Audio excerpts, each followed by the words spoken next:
To bring us some cookies. Second there, I thought you were him.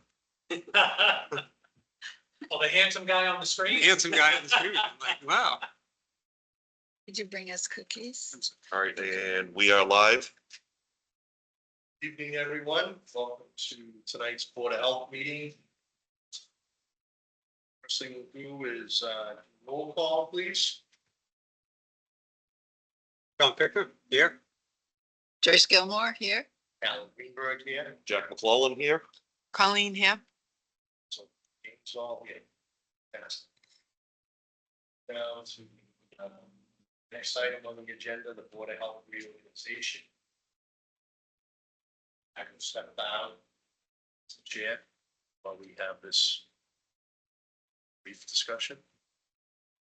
All right, so this portion of tonight's meeting is to reorganize the Board of Health. After tonight's election, I would like to congratulate Tom Fickner on his reelection. So at this time, I will take nominations for Chair of the Board of Health. Nominations, please. I nominate Tom Fichter for the chairman of the Board of Health. Joyce nominates Tom Fickner. I nominate Alan Greenberg, chairman of the board of health. Tom Fickner for Alan Greenberg. Alan was, Could be a longer discussion than we thought. you want it? No, I did it for a while. Before I did it, AJ did it for a while. AJ did a great job. I hope I'm doing a good job. Good job. However, Yep. the normal rotation of things, it would be you where you're coming up for reelection next year.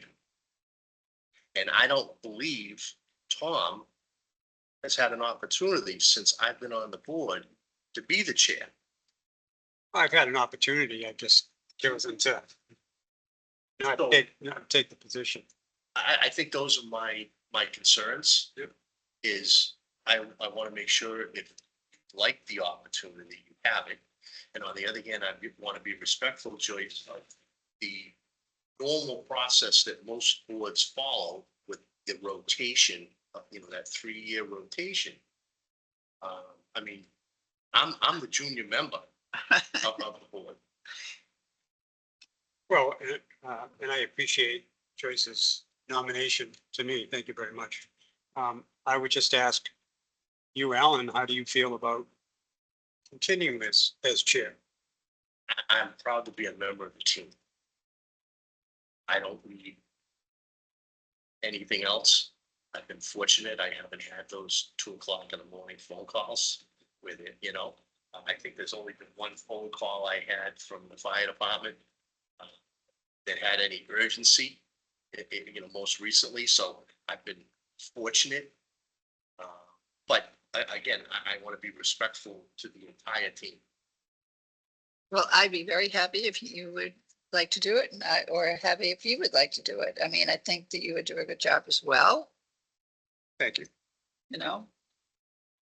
I just look at it from the standpoint of balancing the various things that I have at plate.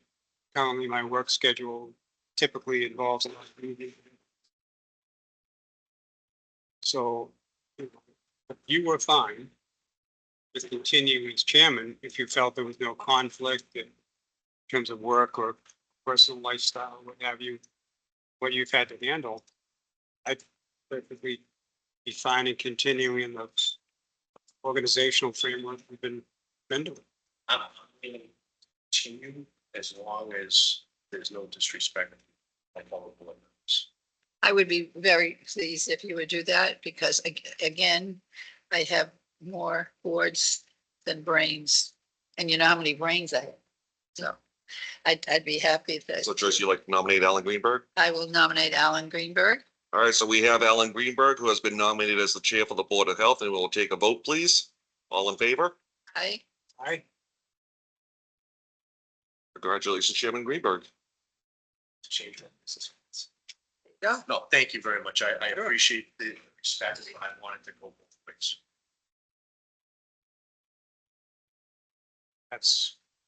That's one level. Yep, so now Alan's gonna be doing the vice chair.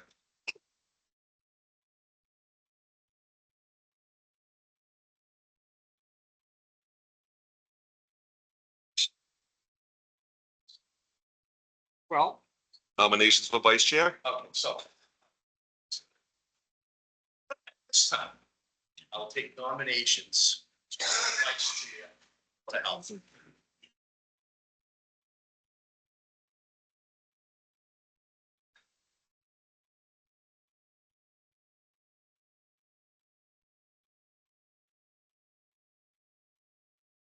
All right, so nominations for vice chair. I nominate Tom Fickner. I nominate Tom Fickner. First. Why, thank you very much. That's where I stand up and make a speech. Sure, Please, no. we'd love it. We must be very resistant to change. Hey, All right. if it ain't broke, don't fix it. That's right. That's what I say. Let's see, any other nominations for vice chair of the Board of Health? No, since there are no nominations, we will close the nominations of vice chair Board of Health. We have elected Tom Fickner, who has been nominated as vice chair of the Board of Health. Take a vote, please. All in favor? I, All right, Aye. Congratulations, Tom. thank you very much. That's it. Through that. Thank you, folks, for bearing that process. So we move on. Welfare for the public. Is there anyone in the public or in the electronic audience that has anything they would like to say? Gail McKinnon's an engineer that's on for the topic of the plans. Okay. of the what? Anything like to The local say for bridge. the welfare of the public? Other than what's on the agenda for old business, or is that, No, we're just going with item number 4 right now. no? Oh, yeah. They're here for 4. Okay. There you go. I mean, they're here for old business 6A. That's not our shit. Okay. We're further down. All right, so we're moving on to new business. Local upgrade review and approval for 114 Millville Street. All right, so we do have Tom Ryder, the Board of Health engineer, who is online with us tonight. We also have the designer Dale McKinnon. Good evening. Evening, Dale. Good evening, Tom. Good evening. I have just given the board a letter from Tom Ryder in regards to the property at 114 Millville Street for the local upgrade.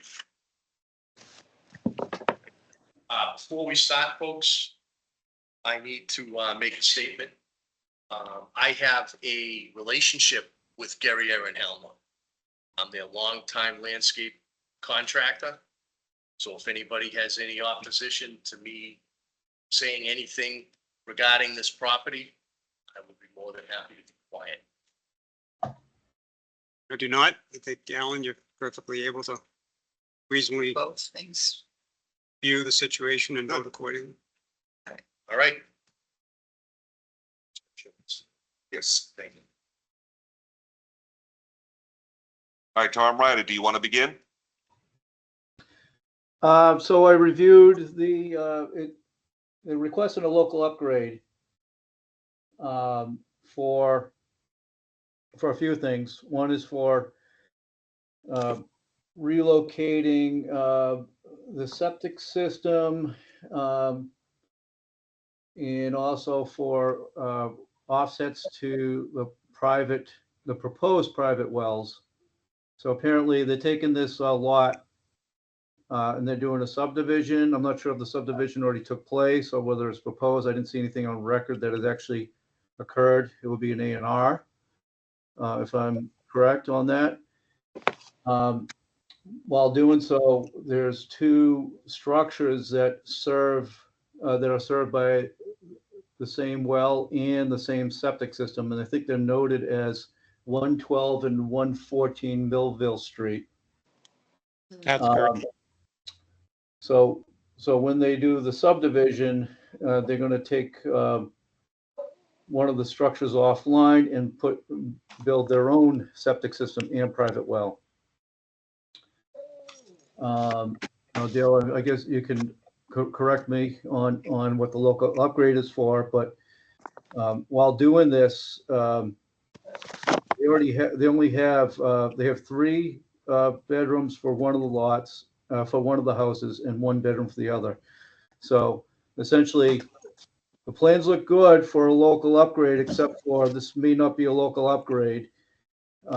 As long as they propose in the same flows, then it would work as a local upgrade. But it seems to me that that they're designing a 2 bedroom septic system for one of the lots. I'm not sure what they're going to plan for the other lot. So The new lot, which is for 114, is the current 1 bedroom. And the design is what we're proposing there. The actual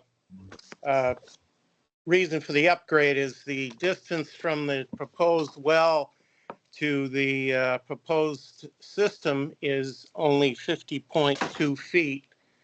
The issue is we started at the location that was on the bottom of below the retaining wall, and we ended up working northerly to finally find a location that could support a septic system. So then trying to find a location for the well, we wanted to be up towards the other well of the existing property. And that's why we ended up with this only 50.2 feet off of the edge of the proposed system. So we have a proposed well and a proposed system that's only 50 feet apart. Doesn't make any sense to me.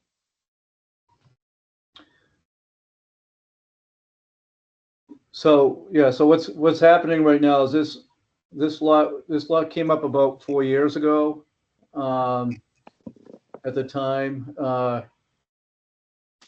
the structure that was noted as 114 Millville, it was unclear if there was a connection to a septic system. What kind of utilities is that structure being used? Yes. And subsequently, I think on the design, it looks like you might have found like where plumbing exists. Yes. Okay. So what they're planning on doing is they want to subdivide this. So there are 2 lots. So I'm not sure do you still have to go through zoning on this? It looks like the structures do not meet the offsets. So it would be, Yeah, I think that's good.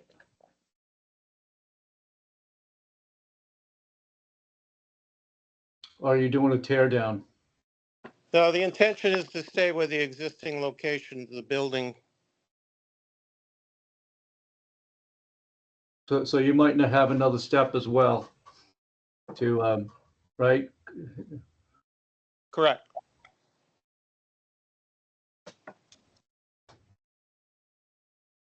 As I understand it, I believe the owner of both of these lots is the same Yes, Determination Inc. entity.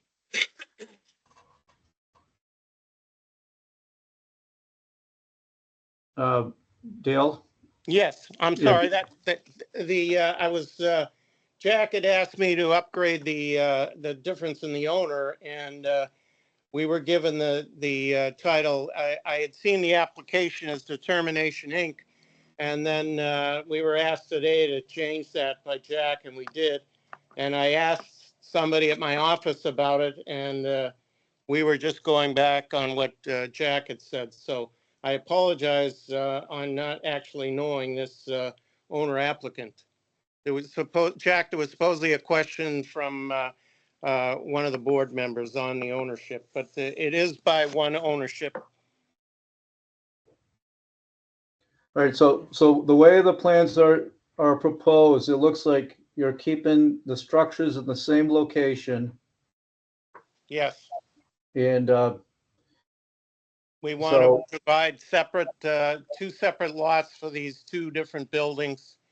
And the upgrade is because of we've got 2 issues. One has to do with a well. It's only 5 feet It's off of decent. property line.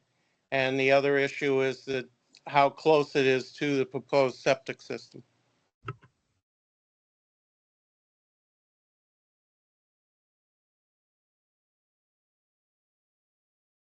And there's no way to be 100 feet.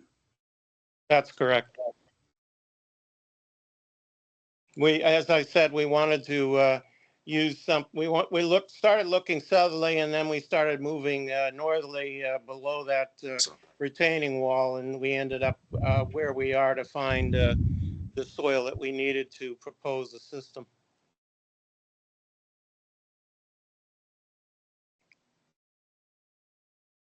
Okay. So you do understand as part of the redevelopment of this, that there's an approved, well, call it approved, but it's an existing facility has 440 gallons per day for the whole site. And to divide that up, you're probably either doing one lot for 220, the other lot for 220, or one lot for 330, and the other lot for 110. That's Is that correct. understood? Is that understood? Yes. Does the board understand that too? I do. They're using one septic system for both buildings?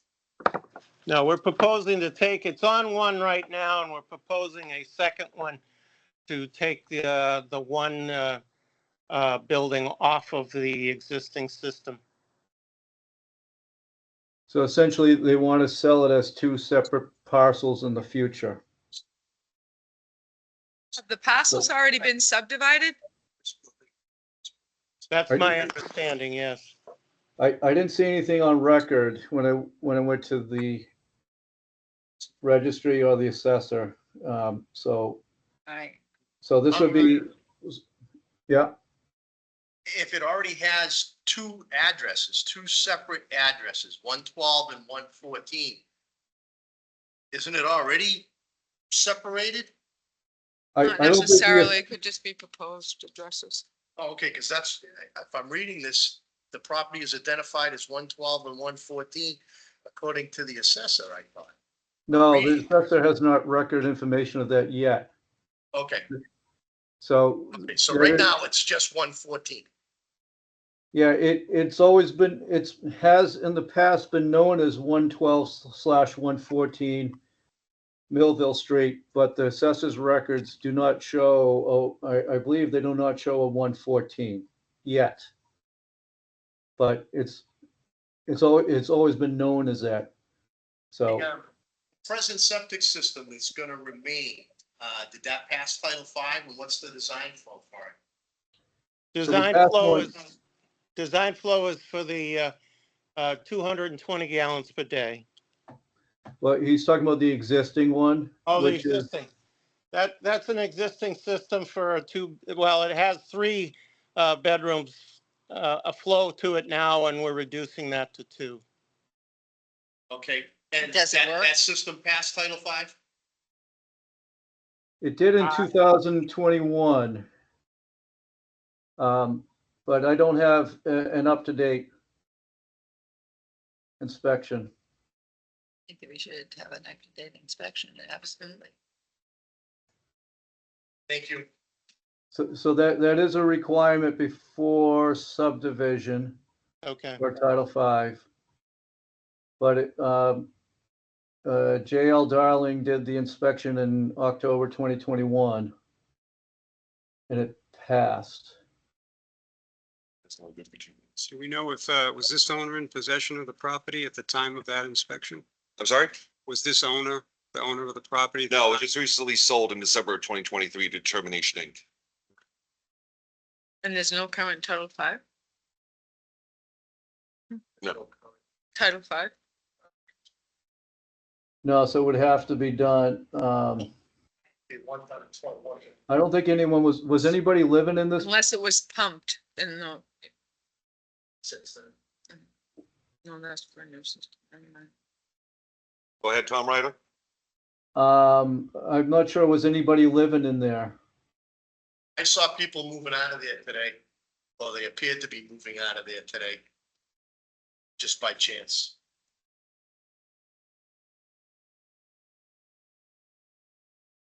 And I think they need to address the leach field that is pre-existing.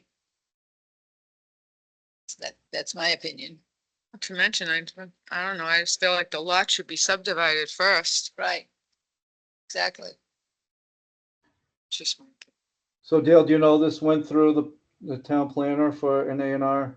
I thought it had been, but I'm hearing that you haven't got that recorded as such, so I would have to, first of all, I think you're making a good recommendation that we do the Title V on the existing system. And I could come back with the information on the recording of it. I'm not sure of it.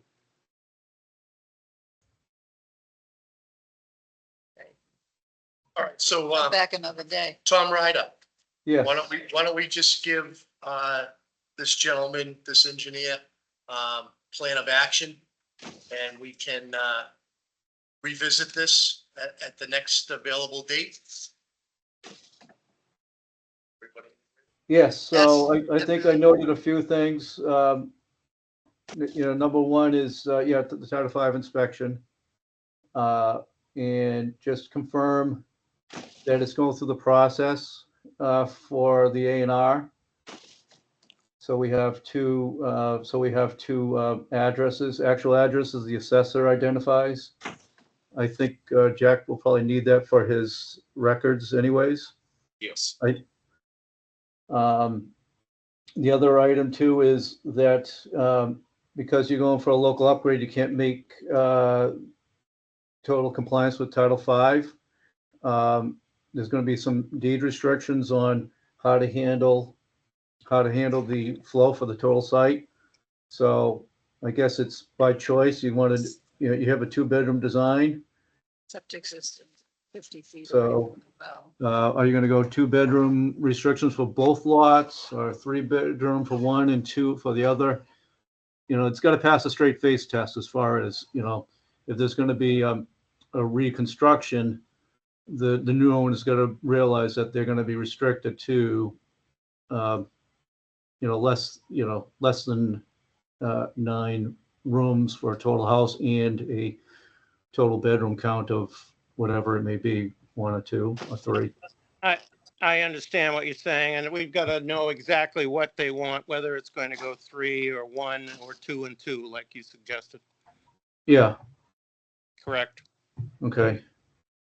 I think that was the items that I had. I think the last item is that when it goes to construction, I think we're going to handle it with like both lots being constructed at the same time, because you're going to be doing a disconnect from the existing septic system. Yes. So that will have to, we have to make sure that that has an as-built with it as well. Okay. And the Title V inspections, of course. So Tom, did this building that they're putting the new septic system on, did they have some kind of a leach field there, or what? I'm not really thrilled with the 50-foot distance from the well to the new septic system. And what did they have before there? What was there before? All the 2 buildings connect into one system. That's the system that's remaining on one lot, and we're proposing a new system for the single house. yeah, Single bedroom. So the assessor has it identified as some sort of bungalow in the back. And it's been noted as like a shed bungalow, but the assessor's records show that there's a 1-bedroom structure. And so basically what they're doing is they're detaching whatever connection there is to the septic system and creating its own separate lot.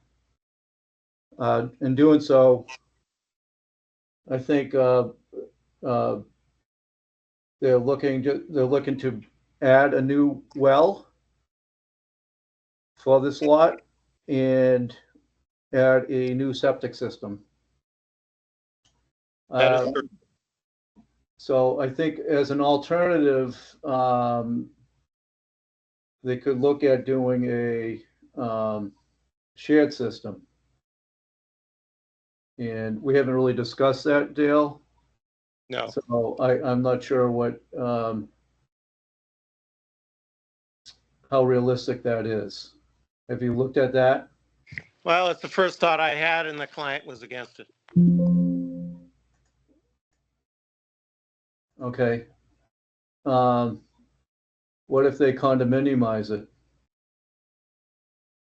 Well, I'll have to talk to him about it, bring it up again as, have a good reason for not doing it. And we'll have to bring that back to your attention. Yeah, it's almost like, I mean, because you have the 100-foot setback for the existing well already. I mean, Yes, you do. You think? I left it right there. and the size of, how big is both lots combined? I'm It's under an sorry, acre. I don't know that. This one says 0.3938 acres. The lot A says 0.38 acres. Yeah, so they're still, yeah, you're still 4 bedrooms or less anyways for the lot. Right, So condominiumized might not be helpful at all, but it might assist with, what you can build. right.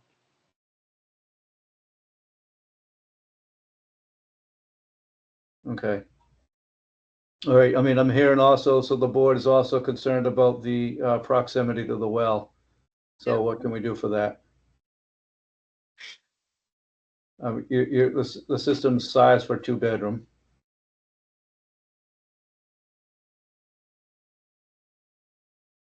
And there's, Have my ruler. I think it's as made further as it, you can so it get. shows me that. I usually have it in my briefcase, but we didn't bring that. How is test pit number 1?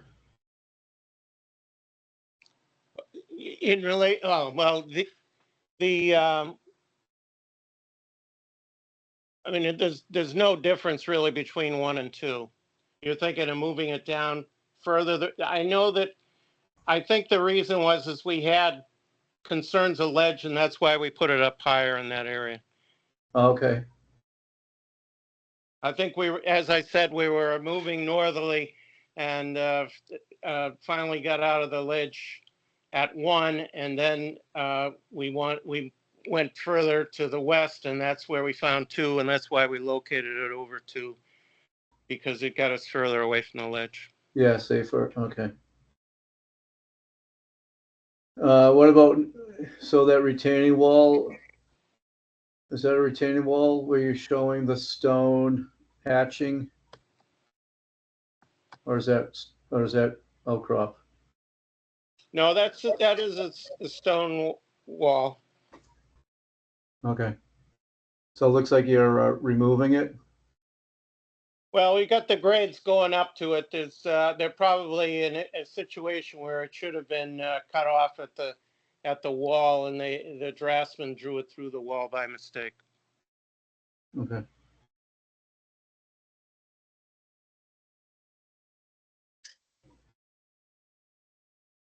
Have you looked at doing like a galley system instead?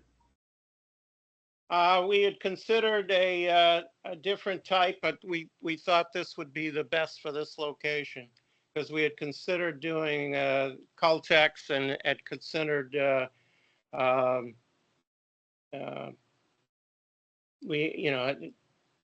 was the another style that we looked at, but this is what we thought might be best. You're thinking of getting a system that might allow for a smaller footprint? Yeah.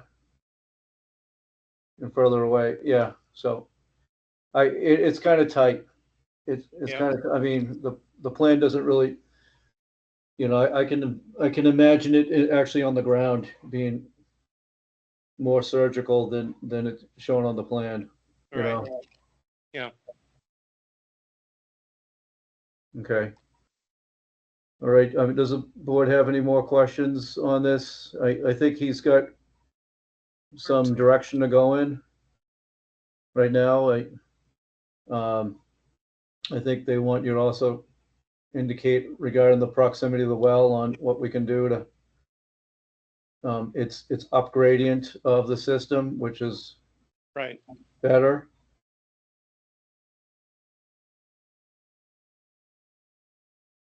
But meeting that 100 feet, just, I mean, in the way the lots are carved out is, I mean, I guess you really don't have that much choice if you're going to keep the same structures. Exactly.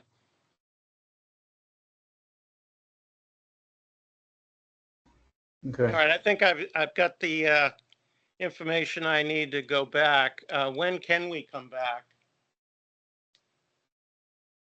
When can you get the information? Yeah. That work.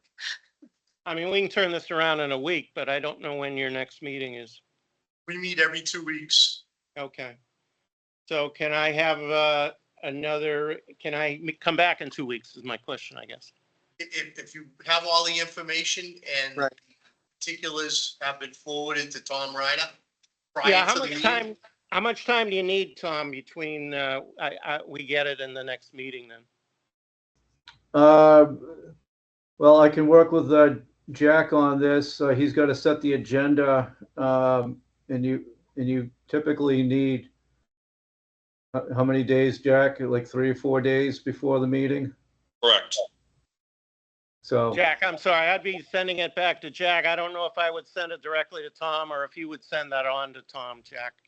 And, No, it would come to me for my files and I'll send it off to Tom. okay, so I mean, what I'm proposing to do is probably get this back to you by Tuesday of next week. And I just need to find out if Tuesday would give you enough time in relation to the next meeting. Tom, does that give you, because I would have to post the agenda on July 5th, so that gives you 3 days to review it, with July 4th being a holiday. Because our next scheduled meeting would be July 10th. July 10th, the next meeting. Yep. The one after that would be July 24th. I mean, I think realistically it'll be the 24th. I mean, we certainly can try it. Okay. But realistically, I can't guarantee you that I understand. yeah. Can we post on the 8th? Sorry? Can we post the agenda on the 8th to be ready for the 10th because it's after the holiday? We can, yeah. If that, Or can we put it on the agenda, pass over it if everything hasn't gone through? sure. So how's that? That takes the heat off. Well, I appreciate that. And I will Well, get everything, and I will get everything to Jack by Tuesday. So Okay. we'll make every attempt. And if everything falls into place, we can get you on in 2 weeks. All righty. If not, you know right now what the alternative is. I do, and I appreciate everything that everybody's trying to do. We're here to help. That's good. Anything else from any other board members? Well, one non-engineering question. I'm not sure if it was answered. I was just curious on the Form 9A that we have. Yes. Whose signature is that? I don't have that form in front of me. We were originally dealing with, I'm sorry, I forgot his, John Nenart. We were originally dealing with John Nenart. And I'm not sure if that's whose signature is on there or if it's somebody else's. Because I see John Nanot's signature on another. That could be Jason Meehan, the owner of Determination Inc. Sorry, say again. That could be Jason Meehan's Jason. initials. Oh, so, and who is that? Is that JM is what I'm, is that? Determination Inc. is run by Jason Meehan. Jason Meehan is who we Yes. suspect signed it. Okay. Fortunately, it wasn't printed, so difficult to identify. I think we have the answer.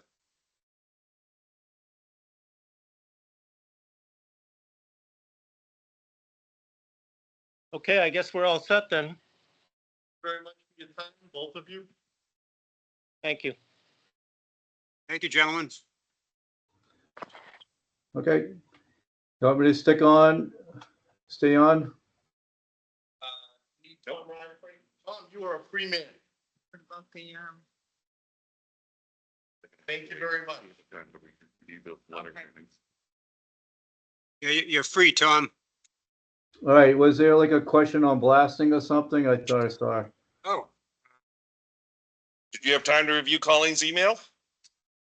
I quickly reviewed it, so I guess there were a few questions, and some of them I really don't have the answer to. So as far as contamination from blasting, I think there's been a component called perchlorate that occurs for like some of the blasting fuel, and I'm not sure that, the means and methods that these these blasters are using. So that's probably up for a question for them. If that's a byproduct that occurs, if it's in the groundwater. they didn't use perchlorate though. No, Okay. we made sure of that. All right. Yeah, that would, and the other questions about hydrology, like groundwater hydrology, will it affect? I've suspected, I've seen cases in the past where it has caused different movements of groundwater. And that's unclear whether it can be proven. But I imagine that is a possibility, depending on where the groundwater is and what they're blasting. If they're blasting off the top, then there's no groundwater there but if they're getting down deep, then there could be, depending on where the fissures are, what kind of bedrock there is. It's just tough to figure that out unless you have someone doing the study. so Mr. Chairman, if we shift it to this topic, I believe we have individuals in the audience that are here for that topic as well. I don't know if they want to come forward at the same time. It's up to you.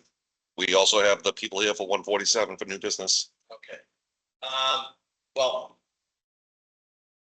already gotten into this. Tom, are you able to stay on? Yeah, and I apologize for for overtaking the agenda. Sorry. Oh, no worries. If you're able to stay on and we wanted to continue Well, with that's fine, because I, the agenda. based on what he just said, I have a question. Yeah. So, As long as we're not keeping you, if you can hang tight for a little bit. Yep. Okay, great. That would be my thought. okay, so go back to the agenda. Please excuse us. We're gonna talk about 147 Oxford East backhoe permit discussion. You guys want to come up? Sure.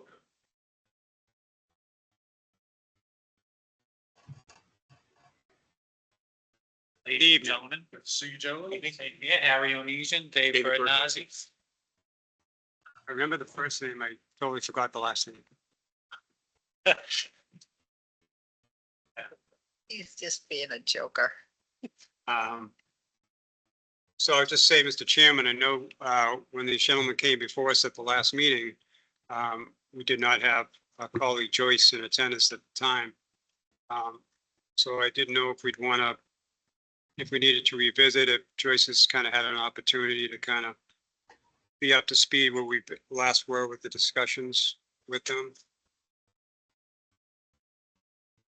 Just, you want us to, Yeah, to the first page? yeah. Yeah, that's fine. That's All okay. right, so gentlemen, present your case. So, Mr. Onesian, is the principal of an entity that owns the property and is developing it, as a filling station complex. And, with construction started and, he wasn't aware that there was this proposal to create regulations, that would affect his ability to get a tobacco license until after it occurred.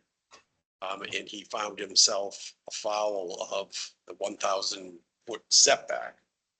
So the question that we had presented to the board was whether there might be some appetite for amending the regulation to permit this board the authority to grant variances where the board felt that the public health concerns that brought rise to the regulation could be protected while not, in certain instances, unique instances, with, through a variance process.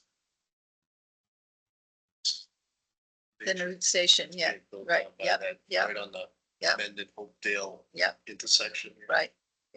So Mr. Onishi is, and the- committed a lot of time and money and effort into creating this. It's a, I think it's beneficial to the town, beneficial to the town's revenues, and now he's finding that just because he didn't know this was coming on, had he had knowledge of that, he could have gotten this in place prior to the change. Right, Applies for the permits. Just wasn't aware that it was coming right, and had been planning on this, the tobacco sales as part of his business plan, and was now sort of finding out that he wasn't going to be able to do that. because he was too close to the one that's on where the flowers are, is that where? Yes, correct, yes. Correct. Yes. How many feet? 375. In January, well, actually in December, effective January, we adopted 1,000 Doesn't feet be, right, because we were trying to follow along with the other members, the other member towns of our collaborative. For any of our inspectors, so that they're all enforcing the rules, same. right, yeah, right, So things kind of crossed. Because construction had already begun. Correct. Right. It had already gone through planning and zoning, and the shovels were already in the ground before we did that. right, So Karis's statements, our attorney's statements were, as of right now, there's nothing we can do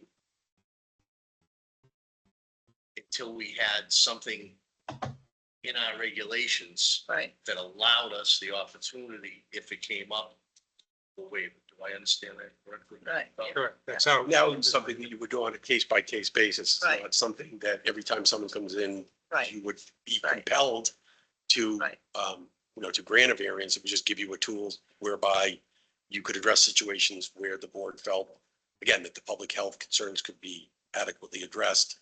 But the situation is unique, and in that instance, you would be willing to grant a license, notwithstanding the fact that you didn't have the full 1,000 feet. right, And typically, right, with a gas station, you go for fuel, a soda, a coffee, the restroom, and cigarettes. That's kind of, we all kind of know 20 years ago, 30 years ago, there'd be the little rack with the maps on it, right? Because everyone was lost, and where did you go for direction was the gas station. That's going. So that's why, we just got caught. We didn't see it coming. But Right. the intent was always there to have it as, like Dave said, part of the business plan for the public. So the first thing we would have to do is rewrite, add to our regulations, this waiver process. And then they would have to reapply. That's where it stands right now. Well, I would say that's potentially what we have to do. Okay. Just with all due respect to the legal view given, I don't necessarily know that that's the end all be all Okay, in my mind. okay. in terms of,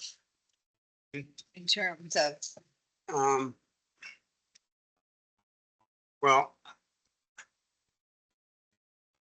I have a statement that I'd like to read if now's an opportune moment with regard to the situation. Please. That just kind of Mhm. gives you my view in general. Bear with me for a couple of minutes. Yep. So with regard to 147 Hartford Ave East, at issue here is the denial of a tobacco permit based on a specific element contained within our tobacco regulations. As stated in our tobacco regulations, which are titled Restricting the Sale of Tobacco Products, in Section E, titled Tobacco Product Sales Permit, has a requirement under subsection 10, everybody's getting this down, okay, titled Retail Proximity and Density. This specific requirement states the following. A new tobacco product sales permit shall not be issued to any new applicant for a retail location within 1,000 feet of an existing retailer with a valid tobacco product sales permit as measured by a straight line from the nearest point of the property line of the retailer with valid permit to the nearest point of the property line of the site of the applicant's business premises, which would be your property. In this case, the applicant's premises has been measured to be well under the 1,000-foot minimum distance requirement that's stated in our tobacco regulations. At our last Board of Health meeting on June 12, we had town council in attendance to provide viewpoint to the options available to the board in considering the applicant's appeal to the denial of a tobacco permit with regard to providing a variance or a waiver. Town council advised that as currently structured, the board has no authority to implement such a variance or waiver.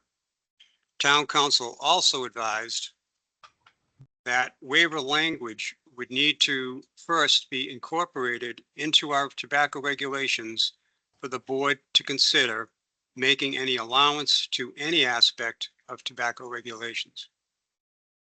I have been giving extensive thought to this situation that's before us.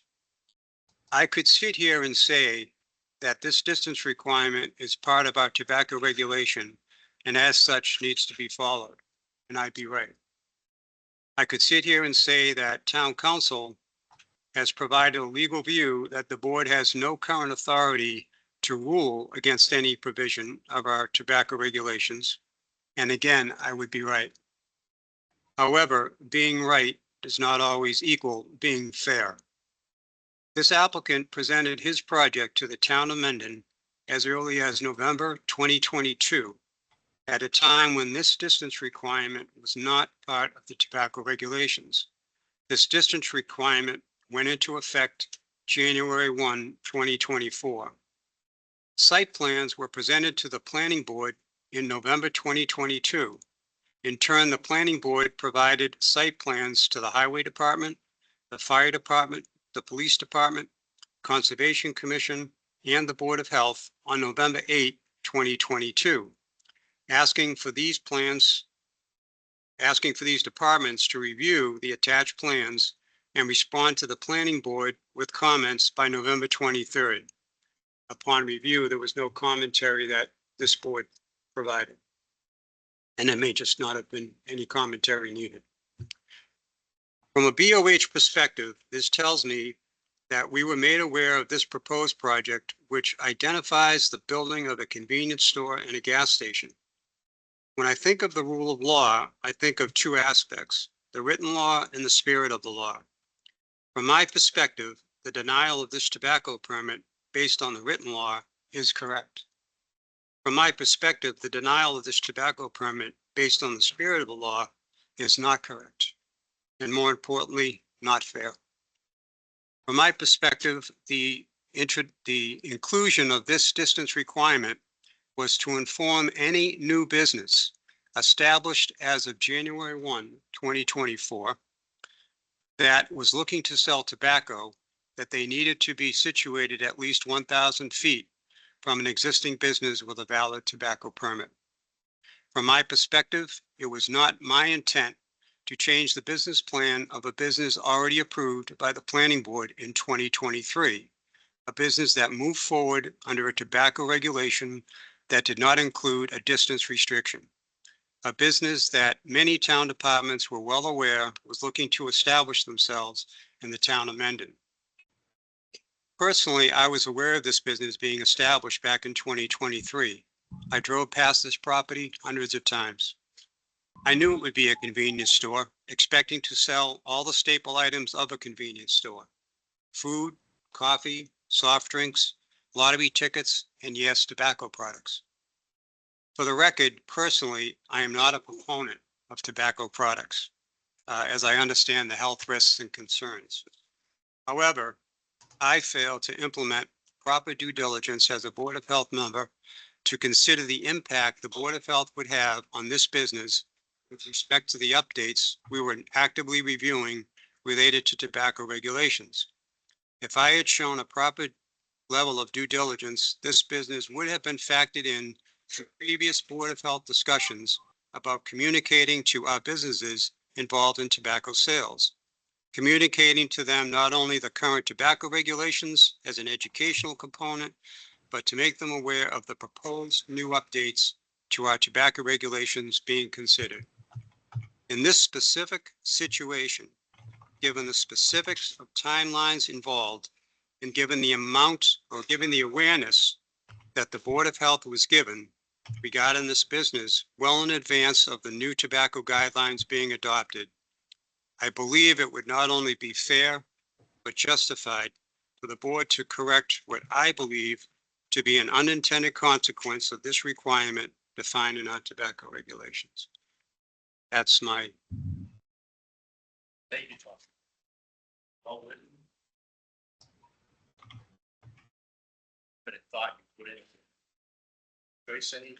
No, I agree with what, Tom has said. It's like a conundrum, unfortunate screw up of two things happening.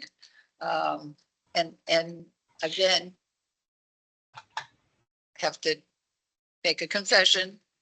As a nurse, I'm not thrilled with people using tobacco. It's, a huge cancer creator, but can't go backwards. No. But, I'm in agreement with what Tom has said, that it's a conundrum, really, and And that's the nature of the variance or the waiver. correct. It's a unique circumstance. So the notion that you're creating some kind of New law, correct. If someone can come in here and convince you that this exact same situation is there, then you might consider, well, I might treat this the way I treated another one, but I don't think that you're ever going to see this again. well, we won't, because any business that comes forward now has the now rule. has the rule in effect that went into effect January 1. This will never happen again. Right. And maybe there's some other unique situation that's out there that we're not thinking about right now, but Right. like this is something that was not intended when you enacted that regulation. And again, this would give you a tool whereby you could address situations that the board felt were unfair based on the specific circumstances of that particular application. Where you don't have it now, you're just sort of handcuffed into using a measuring tape and saying no. Health agent? I have no comment. I would prefer that the language already existed within the regulation. It's just my preference. Right now, there is no language within the regulation, as the town council stated. So if that's the avenue that the board wants to pursue, then you should adopt the waiver language and incorporate it into, amend the existing regulation. So, Tom, if I'm understanding you correctly, or understand the advice of counsel, but you also understand the voice of, I believe that the Board of Health has tremendous authority. This Board of Health created this regulation. This didn't come from anyone else. And I believe in this case, given the basis for what I've cited, this was an unintended consequence where I think this project got trapped. I think it fell through the cracks because knowledge was there by our own Board of Health back in 2022 that this was coming. Granted, it wasn't in existence, but it was a proposal.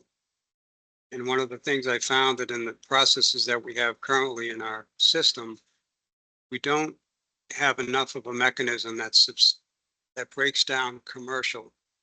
We basically, in what's done now is we identify commercial versus residential, but we don't identify within commercial, well, is it retail or is it something else? And if it's retail, is it, what are the products? Are there products here that would come under the domain of the Board of Health, such as food, such as tobacco?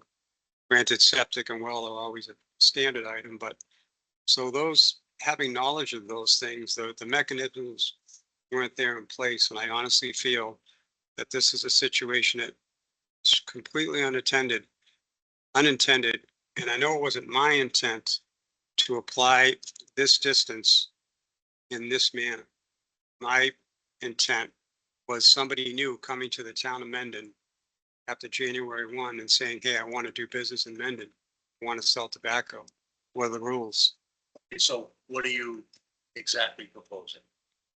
Well, I don't know if we'd want to do a little more research, and to Colleen's point, maybe from an official capacity in support of what town council has advised, we could look to discuss waiver language that could be put into the regulations that could then allow the situation to be re-represented against the waiver language that's in place. Or if you're revising your regulation, you might be able to say in this, with town council's approval, you might be able to revise that language to add in, something that was planned in the process rather than Before straight the, January date. before Correct. the regulations were even So that way, conceived. you don't have Right, a bunch of waiver requests. right. You only have situations where, that there were approvals in place for the business prior to Right.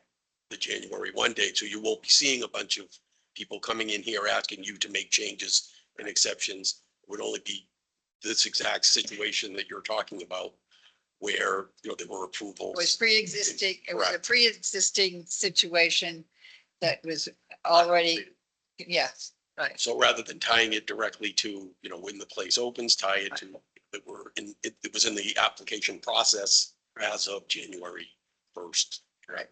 Okay, so if I don't think that would be something you'd have to talk to town council. if I understand the proposal correctly, we're gonna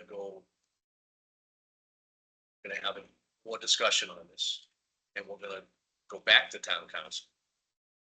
Well, we have town council's view.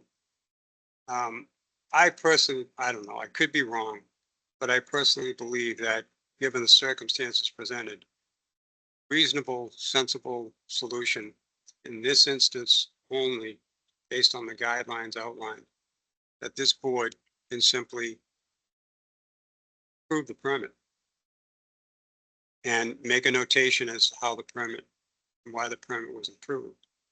I honestly don't believe there's any legal blowback in doing that. I may be wrong, I may be overstepping my thought, No, that's but fine. again, in support of town council, would we want to consider actually going the avenue, as Colleen suggested, of getting into the waiver language to incorporate that first, define it as the mechanism. Now we have a legally suggested mechanism to address and have it come back before us under that legal element. Okay, so my understanding then is that we want to have more discussion with town council and propose putting some sort of waiver language into the regulations. Yeah, the discussion was centered around now the waiver language, which I believe she's already kind of given us a sample. Yeah, Karis has already given the board a sample language. So there's language that we have in hand that we could look at and assess and determine if that works for us for the situation without having to feel we're going to quote unquote open up. And quite frankly, it shouldn't happen. I mean, how can that happen again? Because It will never happen. that's exactly right. I mean, This this is a 1 in a million This is a- this is- situation this is a that, one. that we would have to, yeah. I mean, I think as- that. And as was pointed out, any You waiver. don't have to worry about establishing precedent because it will never happen again. Right. Are you working for me? All right, so at this time, if I understand my fellow board members correctly, we can't approve the permit currently. Understand the situation. We're gonna have more discussions on it on the agenda for our next meeting. And review Karis's recommendations if we were to implement something like that. And if something like that becomes part of our regulations, you can reapply. Did I cite that correctly? Yes. I've captured everything? And then one of the key things that's been mentioned, these gentlemen, is about the health aspect. And that's the thing in this case here. There's absolutely zero health issue. This situation. It's not a health issue. It's a technicality. This isn't an operation that's been in violation, that's done something wrong in any way, shape or form. Well, and the Hopedale line, that it's even closer than the store in Mendon, and they sell, to my knowledge, tobacco. Sorry, it's just, it's a different town just because that's the way the property lines are drawn down. That's even closer in proximity. If we want to use.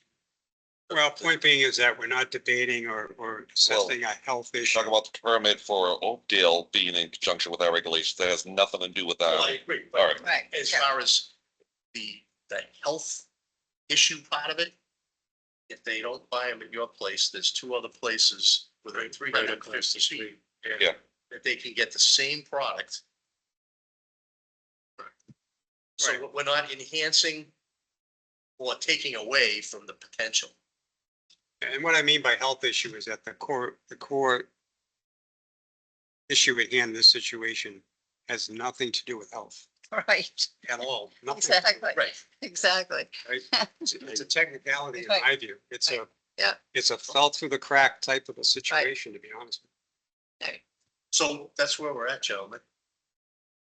So we'll check in and see how you're doing, or just when the verbiage is added or changed. Yep. I'll let you know. You can let me know. I mean, we meet every 2 weeks. This is obviously something that's not gonna happen in 2 weeks. Okay, it could happen in 4 weeks or 6 weeks, I would say. Well, I would like to put a level of expedition on this, Well, it's gonna be on the next agenda.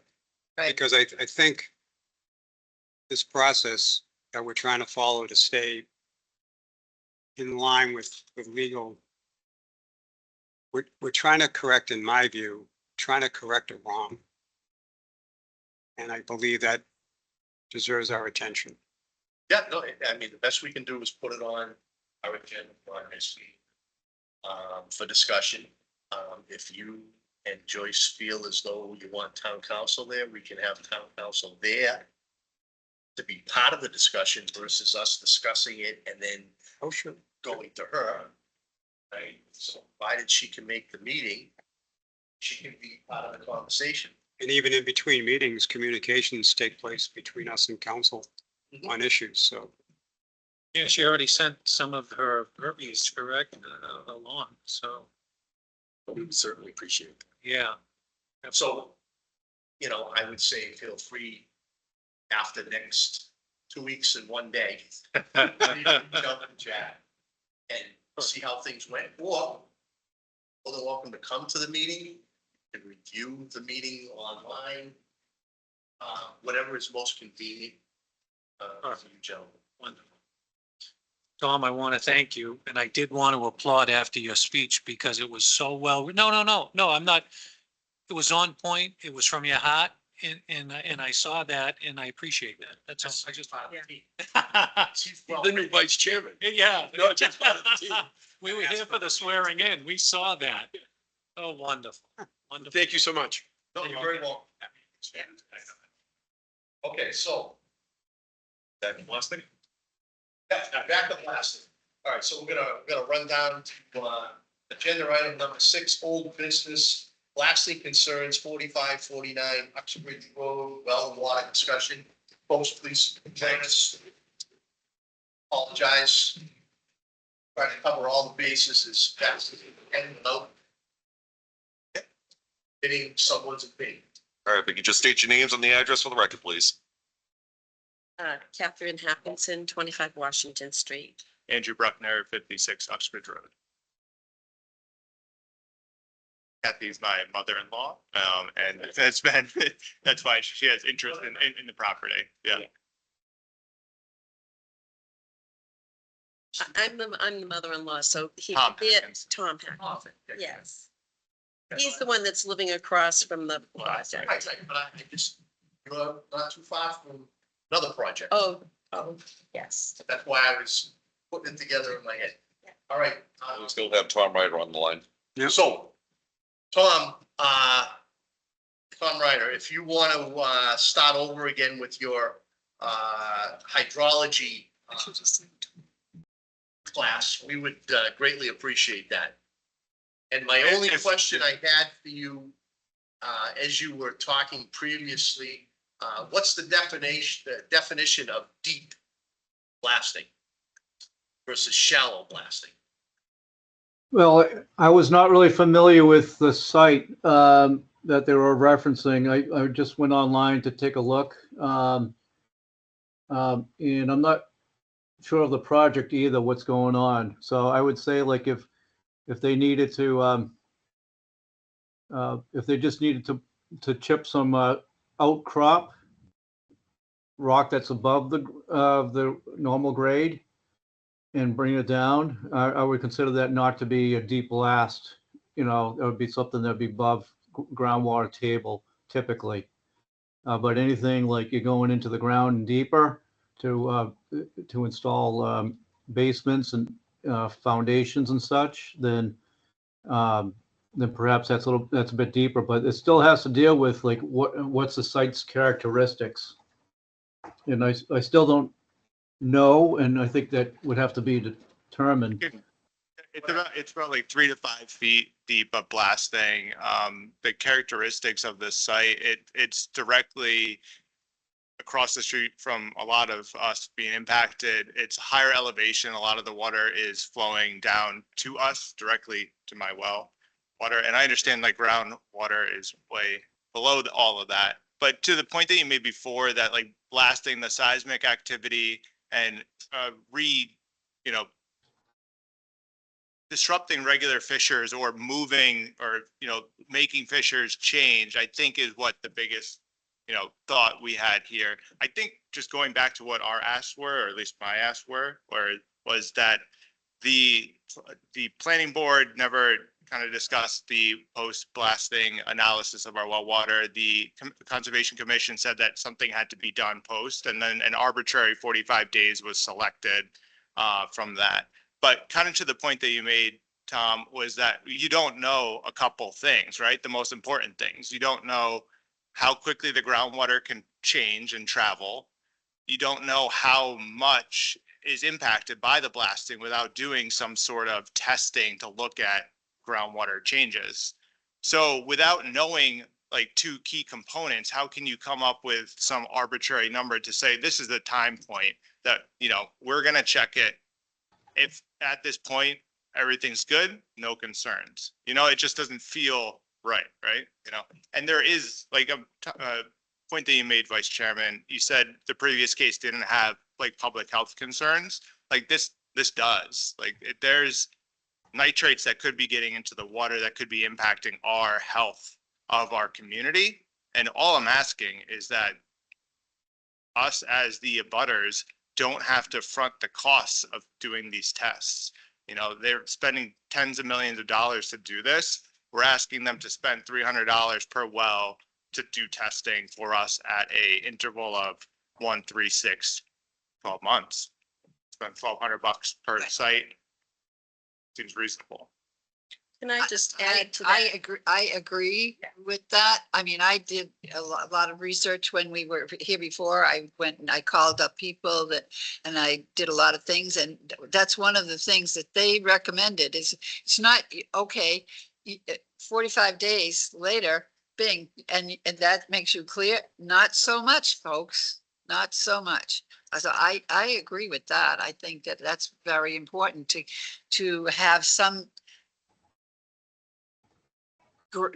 degree of testing further on and saying, because things can happen, just because of the way it's done. I mean, Well, Colleen had, was wonderful in getting us information, on the components that they use when they blast. And, you know, the first component is what they call the mixture.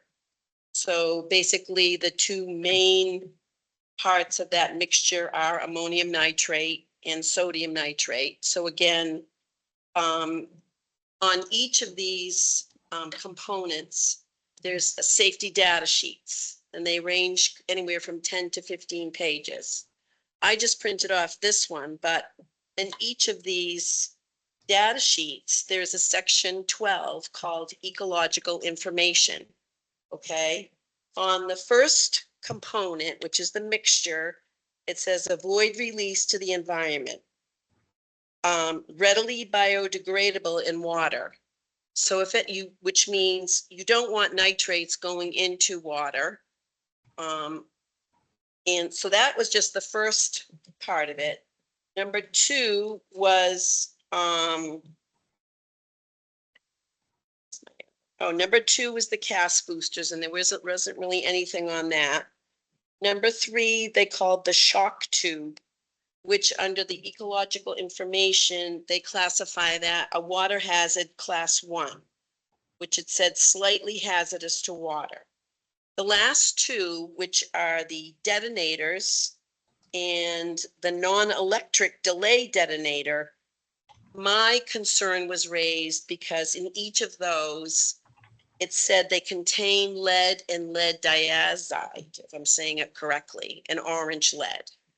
Now, I know that the detonators, I'm sure they're very small, but again, both of those are classified as class 3 water hazard. And I'm just going to read it to you. It says, extremely hazardous for water. Do not allow product to reach groundwater, water course, or sewage system, even in small quantities. Danger to drinking water, if even extremely small quantities leak into the ground. Also poisonous for fish and plankton and water bodies. This product contains heavy metals. Avoid transfer into the environment. Specific preliminary treatments are necessary. Toxic for aquatic organisms. Due to available data on say that, Andrew. I can't say it. Eliminability. Yeah, and decomposition and bioaccumulation, potential for long-term damage of the environment cannot be excluded. So you have two components that they used. How many days of the blasting? How many days of Yeah. I mean, it was 4 weeks every day. Yeah. Before maybe a couple of days. And I don't know how many of those detonators and non-electrical delay detonators were used each day. We don't know that information.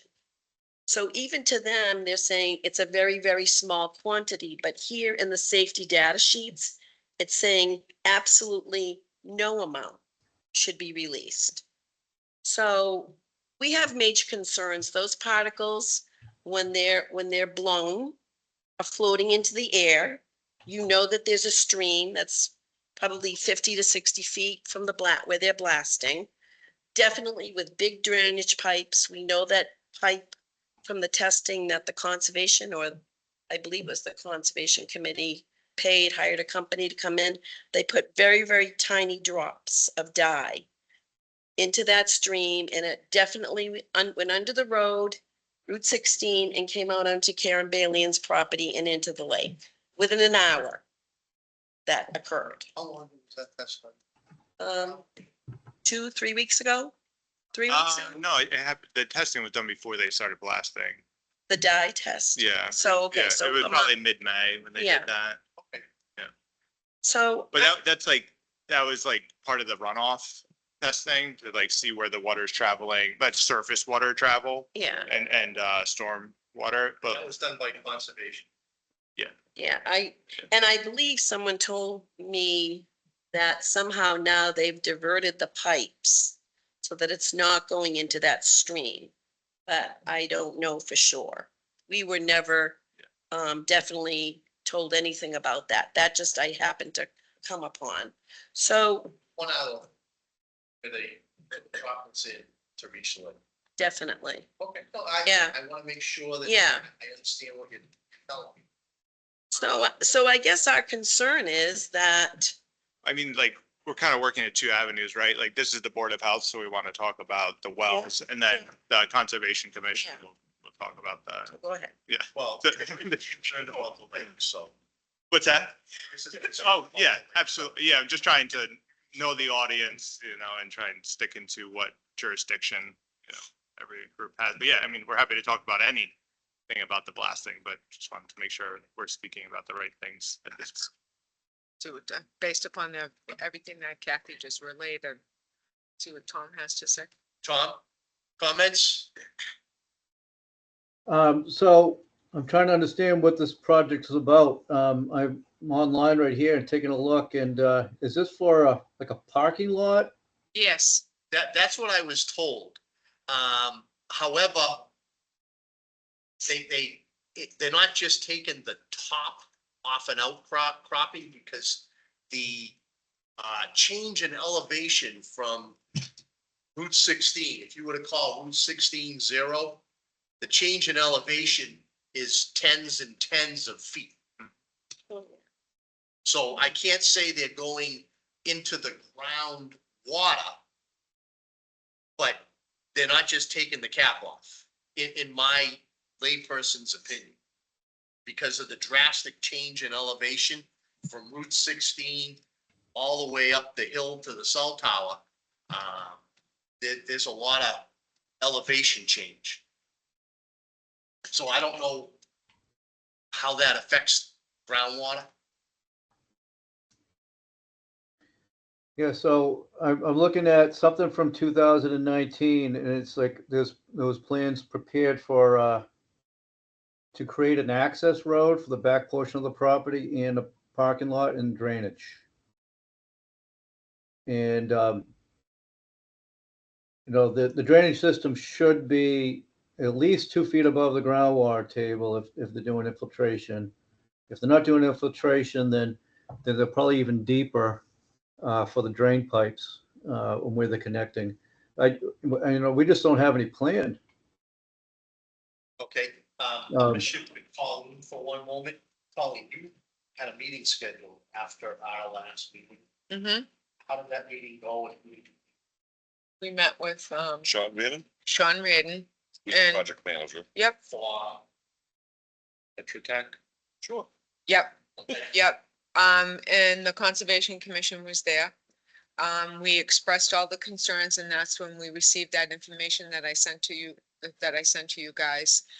He was receptive. I told him about your concerns regarding the well testing only being limited to 45 days. And he was very receptive as far as continuing the well testing. He said that he would have to go back and speak with with Mr. Mean, basically is what he said at the meeting, and that he would get back to us. We had another concern at that meeting while in the process of them blasting, they discovered a cesspool, and that's in use to that small building, so we have to address a tight tank, and Steve Donatelli was there as well. Okay, successful. Yep, yep. Well, it was discovered. Oh, okay. It was not on the, All right. it was used to everyone. Better. Right, yeah, but they're gonna put a tight tank in, but he was getting back to you guys, that's something we can discuss with. Well, I mean, it's just as important though. I mean, that's again, 100 feet from my area and. Yeah, but you don't have to worry about that, because a tight tank, it's gonna, that's why they call it a tight tank. Sure. No, but I mean, it's the gonna fact be that there was a installed. cesspool that was in the. They black pumped zone. it, yeah, Yeah. they pumped it out immediately. And they're continuing, they provide us with the pumping slips on a weekly basis. And they are, gonna apply for the permit for the tight tank. But until, like, up until the point of discovery, there was blasting, excavation, all that work being done that could have potentially resulted in sewage getting, seeped into the area. Is that accurate? I'm not an engineer, so But, that might be a just question like for, the concept of it, right? Like, it's activity happening in one area, there was a cesspool there, you move rocks and everything, and then that cesspool goes to other areas, potentially seeping into groundwater. So I think the important thing is it was discovered. Totally, yeah, Damaged. yeah. Right. Okay, it is currently in use and it is being getting reckoned, so. There's a lot of good there Yeah, that we know. And, all about looking at the glass half full, completely agree with that, well, but yeah. I'm very encouraged to hear about the conversation and I'll call it a verbal agreement. to Continue testing. but he was going to bring it back to, Mr. Meehan. He didn't necessarily agree. He acknowledged the concerns, though. He absolutely acknowledged the concerns, and it was something that, would have further discussion on. Sure. So Colleen, where was the cesspool found? Because I have an as-built of from 1987, showing showing the systems in the front. Is Right, this it was a going way in the back? building, sorry, a building that didn't exist yet.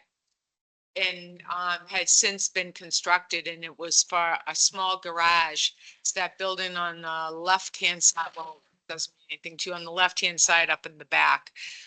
And there's a bathroom in there, and that's why they had the cesspool there. And they didn't mark it out on the plan, on the pre-blast plan. Okay. I can get it for you too, Tom. All right, yeah, I think this is worthy of further look at it. And however, I just want to address the concern from the resident. All these septic systems, they're designed to eventually get to the groundwater table. It's just a matter of the separation to groundwater from. So what's created is a biomat when you have a septic system, and that essentially filters whatever's in the wastewater. So the requirement is for Title V is to at least 4 feet in separation to the groundwater from where the bottom of the cesspool or septic system is. Actually, we don't approve cesspools anymore. I don't think they've been approved since early 60s.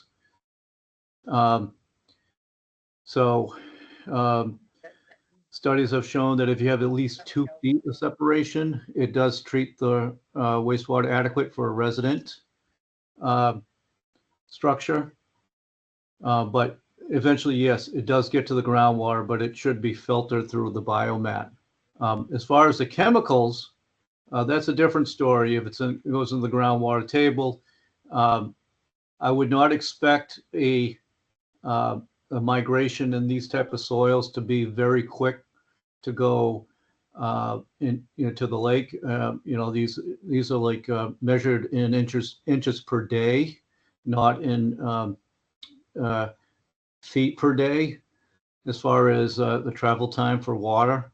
But like you said, if you open up a fissure in an outcrop area, then you don't know what where the water is going. It could go in different directions. So I cannot give you enough information on this because I just don't know the history of the site and the hydrology. Yeah, it's an old site. Geez, I can't, Joyce, any idea how old that was a boat? That was Yeah, that's Jesse White's, yeah, Original. yeah, right. So, that place could go back to the forties. Oh, anyway, and up above, there was they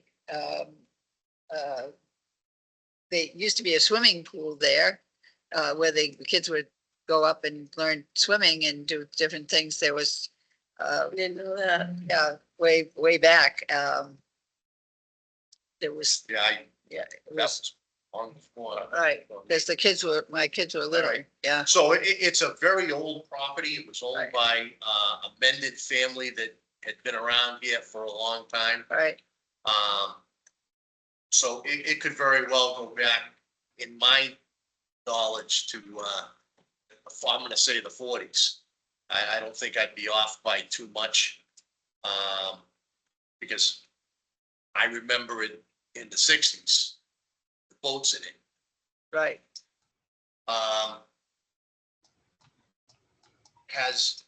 Have you got any more information? Yeah. No, we're, Okay. well, Mr. Reardon did answer Kathy's, questions to the best of his ability, and I shared them with them.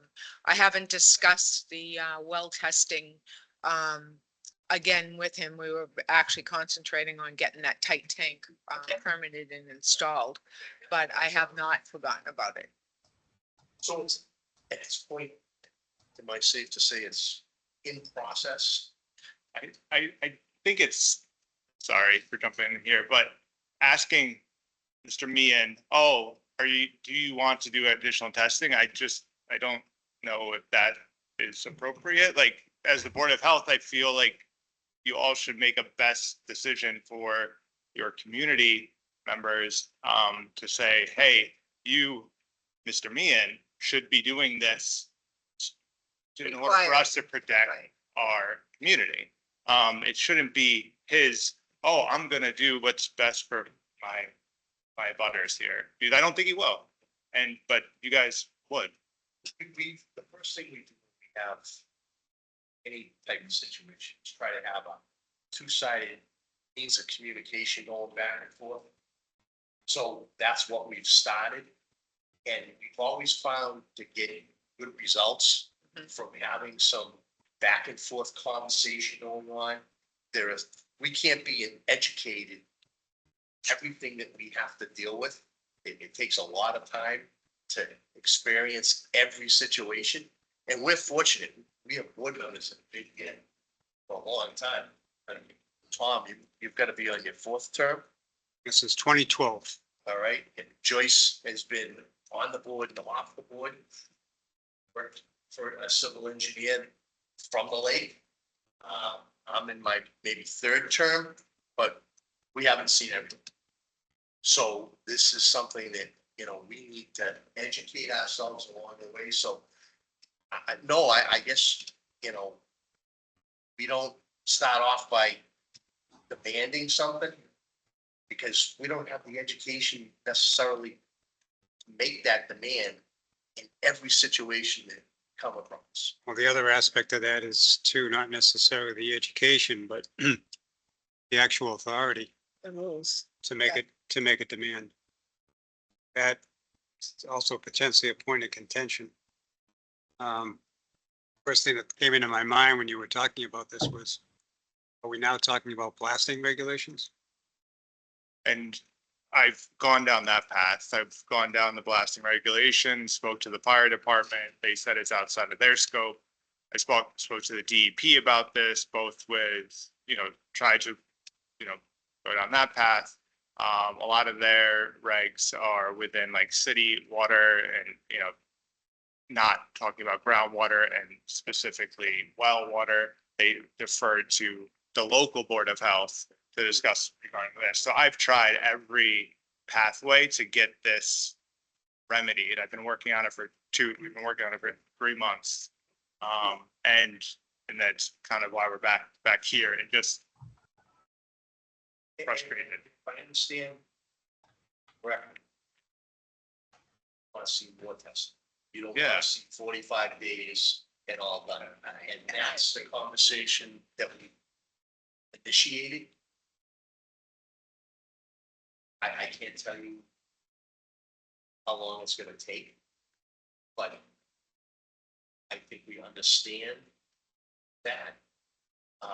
In the meantime, that's why we reached out to the town's engineer, to find out what he recommends and what knowledge he has.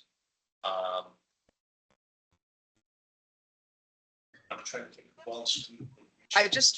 Well, we did, we reached out to the DEP, got a little bit of a runaround, but I do have, they did give me 2 connections that I'm going to, send them an email regarding your concerns. Also, I'd like to send Tom the rest of the information so that he can get back to us. But the other thing I want to ask you is regarding the well testing, what is it that, how frequently or how long do you want to see the well tested for? So I can bring this to Mr. Reardon. Yeah, It's your proposal. yeah, I mean, I've seen other states from what I've been able to pull, they go up to a year, you know, as they, you know, it was 1, 3, 6 in a year were a couple, that I found in other states. I'm happy to try and find those again and send those forward to you guys as reference. There's nothing in the Massachusetts state like regulations regarding this. I tried to dive into that myself, but yeah, just setting precedent from other states. Well, and then the other thing too is regarding the blasting permit application. It's a state form that's used. I've had a conversation with a fire chief who's a friend of mine, and I'm also going to have a conversation with Jason. What we'd like to do moving forward, you know, learn from, you know, your experiences, is to add a second sheet to that application, identifying abutting properties within 300 feet that have on-site septic systems and on-site wells, that we can maybe have, you know, some teeth as far as having a schedule of future well testing from a blasting at once the blasting has been completed. So in the process of, you know, gathering, you know, I like, it's like you guys are like the guinea pig, you know, to gather the information so that if there are other areas in Mendon now that this type of activity occurs, that we're better equipped now to also assist the residents with, you know, prior to the actual work, make it part of the permitting process. So that was another reason why I reached out to DEP too, because I wanted to see what type of, you know, regulations like we could rely upon too, and for these requirements on the permit application. So it's not like, Idea, yeah. well, and like we're working on it together. And like I said, you know, as we experience everything and then to gather the information, Tom's, you know, expertise hopefully will, the DEP and then the fire department too. And we plan on having a conversation with the chief too, to maybe just add to, because that state farm is pretty cut and dry. I mean, there's nothing else in there, and that's no fault of anybody. But I think that for us, from the board standpoint, moving forward now, where the impacts neighborhoods like this and to ease their concerns, that maybe we need to add to that application. That was something I was going to discuss. I think as an extension of Colleen's point about incorporating the abutter aspect, there's also an element here with regard to incorporating a natural resource, factoring in a natural resource being located near such Right, like blasting the lake, sites such yeah. as the lake, Right, for sure. Yeah, right? And how Sure. Yeah, maybe how a little more stringent things need to be done, not only that could affect the butters, but could potentially affect a natural resource. Well, and that's where like we, you know, communication with the Conservation Commission, you know, the fire department, the Board of Health. And, you know, maybe collectively we could come up with a more comprehensive. Well, it's possible that a blasting permit, just like some building permits, may need to go through the board departments. Mhm. So that, put it, you know, an above ground pool in, not even digging in the dirt, and conservation has to make sure it's not in the wetlands before the building department will issue you permit. Electrical is involved, plumbing is involved, and that's just kind of a very simple above the ground structure that's very common. Blasting is a little less common. However, the patients involved, it starts maybe at the fire department, but it involves multiple departments down the road. So maybe there needs to also be sort of a checklist, this conservation checklist. Highway check, so, it's gonna, they blasted on one side of the road, but it's right on the road.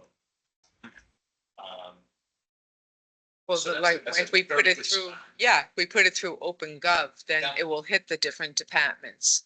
That they have to check it, they have to review it. Neighbors in your group that have these same concerns? All of them. So I mean, I think there's at least like 6 or 7 houses. Yeah, I think 8. 8, yeah. Are you all Saying I was- communicating amongst yourselves? Most, like probably 6 of the 8 houses, I believe, like we have a group chat, a text message chat, and then I talk to my neighbor. My other neighbor, I haven't mentioned about this, but everyone's on the same page, like. Well, see, that's important. Because we're talking with you. And you're telling us, giving us your opinion of how long you want the testing Sure. to continue, what you feel is reasonable. Make sure. That is reasonable. Yeah, I mean, I'll make sure of that. I'll send a email out. I just want to make sure we ask for enough in case there has to be a compromise. And I don't want to find out that there's 1 or 2 neighbors that initially thought the ask should be more. Sure. Not that this is gonna be a bargaining session, but again, the communication, all around, we all have to be on the same page. So that we correctly express ourselves and use the right language, just like the difference between was that cesspool damaged or discovered. Gotta make sure we get it right. Mr. Chairman, could I ask Tom a question? Absolutely. Tom, question for you. Yeah. What has been, if any, your personal experience with regard to the concept of blasting regulations at the local level in any community? Have you come across such a thing? I haven't seen that. It typically goes through the fire department. I've heard of complaints. I haven't heard of a complaint in like 20 years, but I haven't been involved in so many of them to hear most of the complaints. So there was a case that I was dealing with probably in the late 90s. The residents thought that there was a change in patterns, and it was like almost immediate, and they were like hundreds and hundreds of feet away with their water quality, and they said it was immediate. It's hard to gauge because if there's no baseline sample, it's really just taking their word for it, and they said they had a sulfide smell in their water. But that was the only case I've heard of. And the DEP did come in and assessed with the well sampling at that time. So I'm not sure why they're reluctant to now. I guess, have you actually experienced a problem, or are you concerned there could be a problem? I don't know. Can I smell lead in my water? Can I No. smell nitrates in my water? Probably not. Okay. I mean, Can I sulfides. taste those? So you're You concerned? know if you've had a change in taste, though. Yeah, have you Yeah, no, noticed the I'm just change? making my point. Like, I just, the things that I'm concerned about, Right. aren't readily noticeable, through smell or taste. Right. Yeah. So the residents that I was working with in the past, I mean, they noticed a change in the smell because they said it opened up a fissure for sulfides. Sure. And then the DEP came in and started taking samples. I don't know what the outcome was of that, but Where is your location? You on Taft Ave or you right across the street in Uxbridge Road? I'm on Uxbridge Road about Right across the street? directly across the street, less than 50 feet. Right. Okay. Yeah, lot line to lot line. Tom, no one has asked you, what do you think would be a reasonable period of time to continue testing the water for water quality and safety after a blast of this size? Well, I would start with the base test, just so we see what the results are right now, and then Do we have base testing? We pre-blasting. Yeah. We don't have any post-blasting yet. Okay, so we do have pre-blasting test results. okay, It was supposed to be 45 days later after that they're gonna test it again. so they And then- tested for you. I'm sorry. Sorry. So they did the testing for you, or did you do the sampling? No, they did the testing. Oh, okay. All right. All right, so they've already committed, so they already committed to do testing for the first round, and then they're supposed to do 45 days after. Yep. Yeah, I mean, like I said before, like the travel time could be inches per day, not feet per day, so it could take more than 45 days to get there. Correct. So yeah, I would say probably 45 days may be too soon, and then maybe like 6 months in a year, you know. Right. So Yeah. what you're asking is in line with what Yeah. the engineer. Great. It's not unreasonable. No, I think that, I said that from the No get-go. one asked Tom that question yet. Yeah. Oh, yeah. Right, Wait a minute, okay, Yeah. well, we got the expert here. right. He's working on our well regulations, right, Tom? Yes, I have them. Yeah, Okay, So I- maybe what we should do is have a discussion with them and say, listen, instead of 45 days, let's go to 60 days or even farther, Tom? yeah, but yeah, they should probably test it at like a year too. Okay, You know, so we have like a midway and then a 1 year out. I mean, it seems like they'll be around there for a little while. I mean, if they're, I mean- do think that they should do it at 45, okay. then they should do it like at, maybe another 45.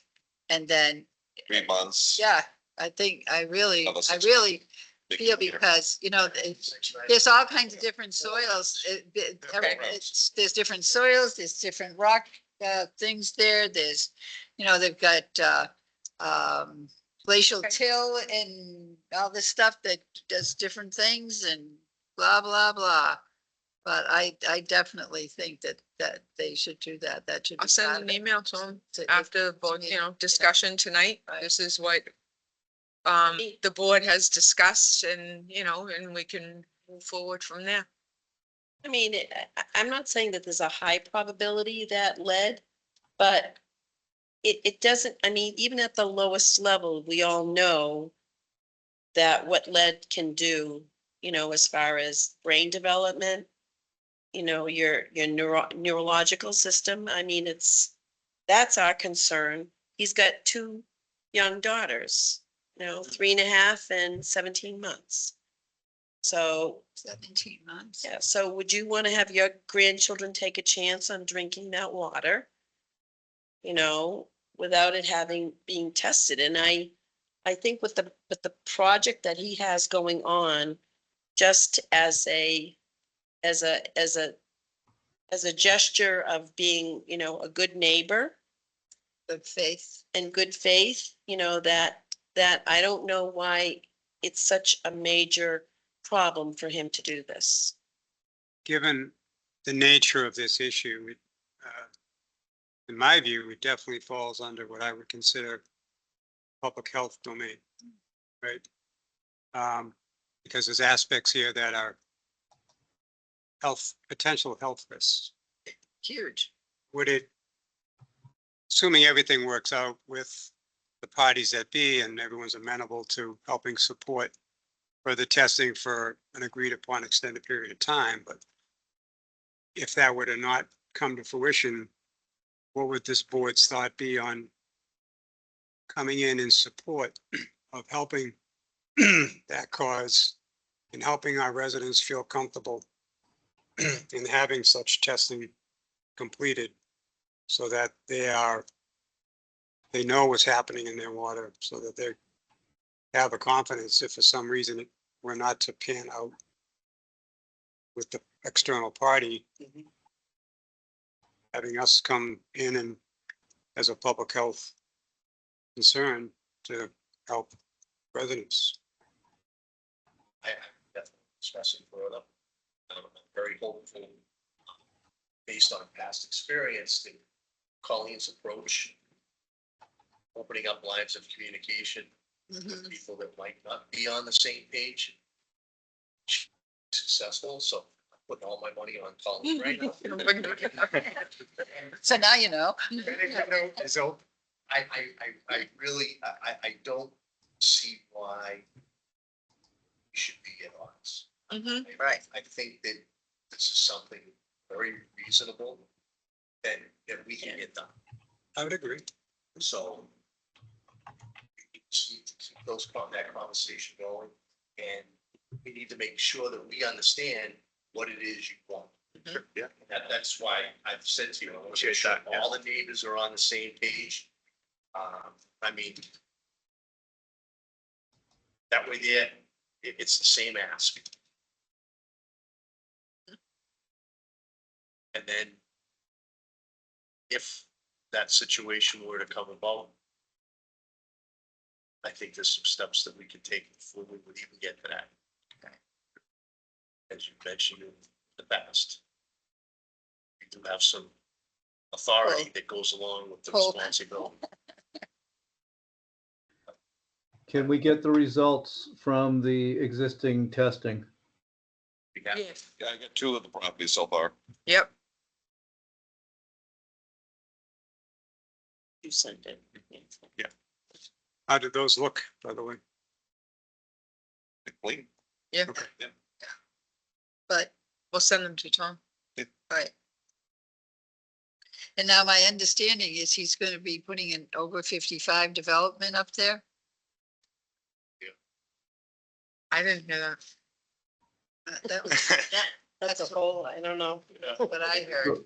So they're gonna bring up sewer? Is that what I'm hearing? I don't know. I think we've exhausted this topic. Yeah. I appreciate everyone. At this saying this. Yeah, no, I really do. Thank you for. Right, trust them to send us their, well test results too, so that we can send them to them, so we can take a look at them. Thank you. You're welcome.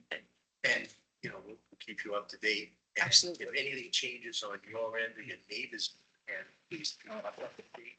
If there's any changes at all, I had a anything meeting, that concerns you, okay? Thank you. but, it doesn't have to be just Bridget did the stop. water and that you give can't us the, smell. I was just gonna use that as a point. I know it came off as a. It's difficult. Yeah. And those are the things that scare us. Yes. It's the things that Yeah, okay. we can't Exactly. notice. All right. So Yeah. I understand. Tomorrow, 'cause Yeah, thank you. I appreciate that. Thanks everyone for your time. Yeah, thank You're very welcome. thank Thank you. you so much. Yeah, any information that we get, share with you for sure. Yeah, and you've been great about sharing everything. Absolutely. That, line of communication has Yep. to stay open. She's our girl, Yes. the best. Right, thank you, everybody. Thank you. Night. Tom, we thank you. Anything Okay. else for Tom? Have a good night. Tom, we'll send you all the test results, and I'll send you the report from the fire department too. So then maybe we can have a more rounded conversation. Instead Yeah, of just throwing you into the fire tonight. I was curious. I mean, I did see some of the emails going back and forth on the project, and I was like, what project is this? And then, so when I did the search, I was like, oh, back in 2019, I guess they went through planning board to get some allowances for building a parking lot and drive access. Yeah, Tom, do you remember when we went out to, that auto body shop on Hartford Ave that was closed? and they needed to do some work on it. Bud's Auto. Bud's You were- Auto, If you were standing with that property to your back yeah, and you look across the street, I believe that's the back side of this property. And you know how tall that ledge is. Right. yes, If that's not the back side of that property, it looks exactly like the front side of the property for sure. That's the difference in elevation and how much ledge is there. So that's why it's very difficult to say whether they're taking it off the cap. Because taking it off the cap in my layman's terms means a couple of feet. yeah, It could still be the cap because it's above ground, but it's more, it's feet and Huge. feet. Huge. And that's just the way it is. That's what the piece of land is. Yeah. It's got a huge elevation change. All right, listen, let's let you go and we're gonna move on. Hey, Tom, Thank you very much. You, before you go, just want to mention one off topic. I know that with regard to 3537 Hastings Street project, you were last asked me a question in an email about whether or not our planning board provides a consultant during the Yeah. process of construction. Haven't got an answer to that yet, but I'll get back to you on it. I don't know if they do that or not.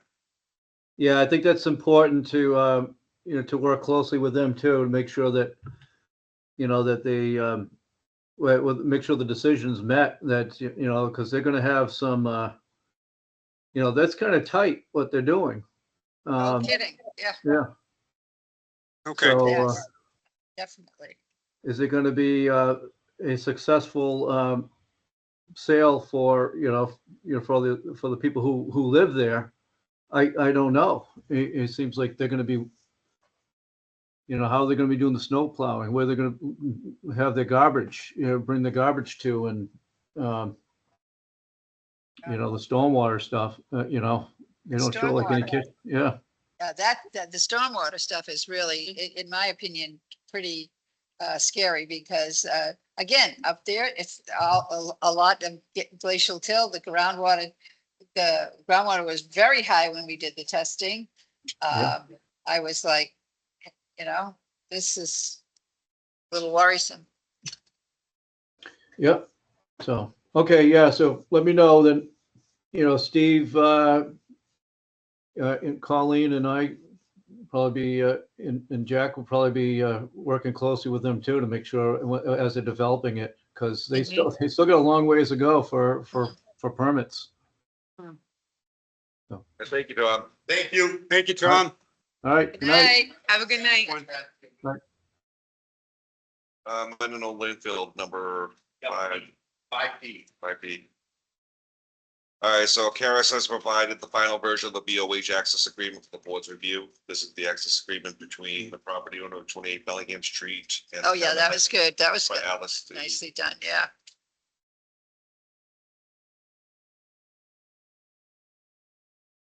I was fine with it. I had nothing. Yeah. Yeah, I didn't see anything Yeah. that stood out. Yeah. Good. I thought you did a good job with that. Yeah. Can't find it right here now, but Yeah. it's somewhere in my life. We have a copy. We need to vote on this. So, right? Mhm. Yeah, you need to vote on it. Okay, so I need a motion unless there's further discussion on this. Tracy, any discussion? We need, No, I read through the whole thing. I thought it would make sense and Yeah. it's good. All right, so, a motion to accept. I'll make the motion to accept the proposed access agreement for annual landfill monitoring at the designated address, Dave Bellingham Street. 28 Bellingham Street. Second. Okay, all in favor? Aye. Aye. Chairman signs it. I look at this as we finally have something in writing. Even though I wish it was good for more than 3 years. I know. I just did like forever. well, we can, and we can call her, Well, tomorrow, again, we have and a, we'll get her signature. we have a good means of communication going back and forth. Right. That's you. That Devin file. Beck. Yep. Okay. Anything else on the Mendonma landfill. Also, there was an email from Atlas concerning the testing points and the sinkholes and,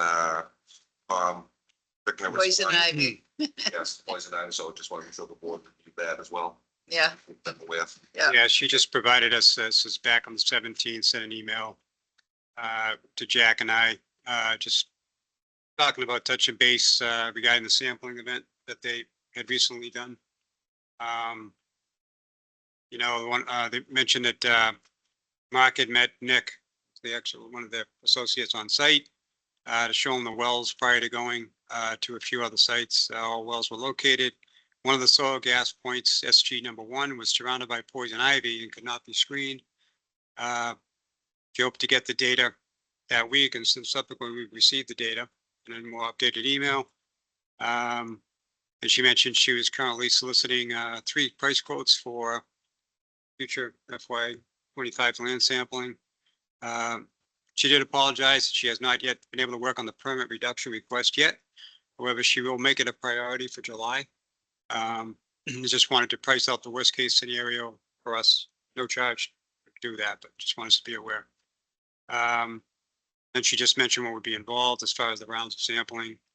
And then she asked about an update on who will be responsible for the sinkholes observed during their TPI inspection in 2023. So I just responded back, thanking her. I just mentioned to her that with regard to her last bullet item about the sinkholes, I did confirm that we validated that the responsibility for the already identified sinkhole depression areas needing repair lies with the town of Mendon, with the Board of Health continuing to be the responsible overseer of needs. I did let her know that the BOH has engaged our highway department to assist in addressing the repairs and corrections. Jack has been involved as our focal.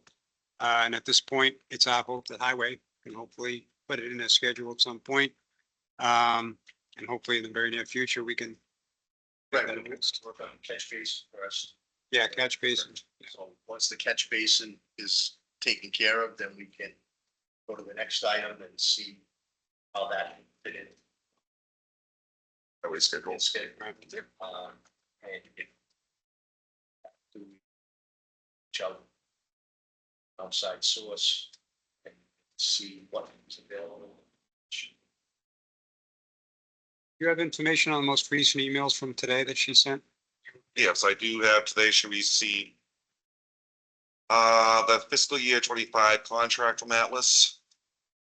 She said that she used the redlined contract that her and Karis went through last fiscal year. So it's just basically updating it with fiscal year 2025 information.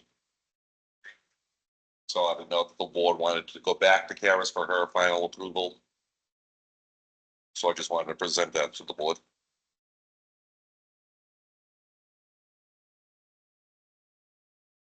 It's a relatively no change.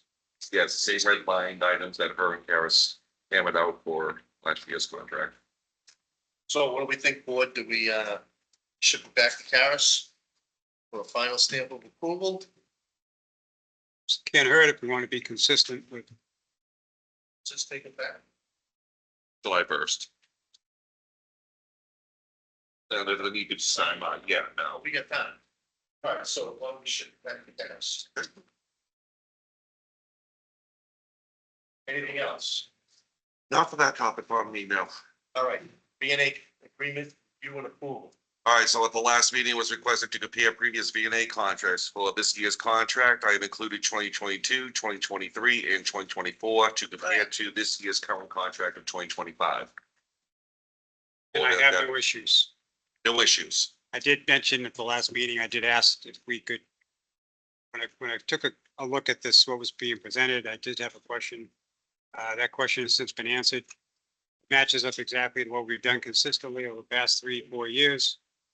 All right, folks, let's have a vote to approve the contract as written for 2025. 5, yep. I make a motion, we approve the contract for 2025. Yeah, that, the Yeah, DNA, for those people. that too. Yeah. I'll second. Right. All in favor? Aye. Aye.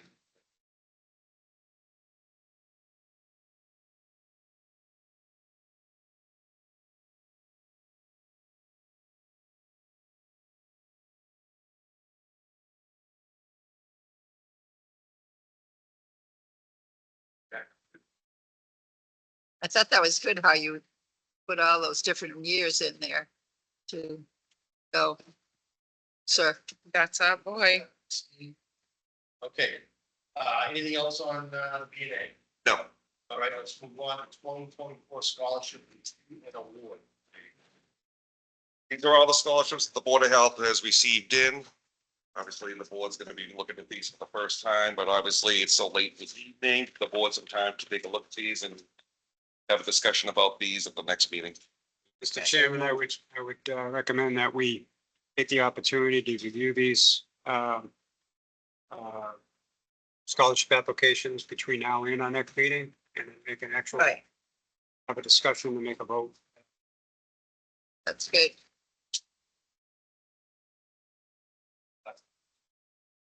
Paragraph cycling, price fund discussion.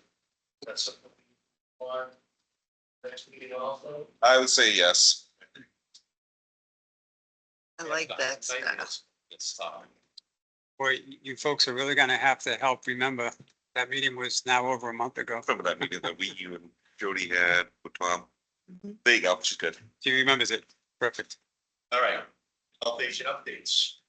Oh, I'm sorry, BOH admin updates. Well, just a quick one. Me and Colleen were last Saturday, we're at Yeah. Municipal School doing the electronic sustainability event. We had 177 cars. Everything went Yeah. hunky-dory. That Yeah. included Mendon, Blackstone, Hopedale, and Upton. Yeah.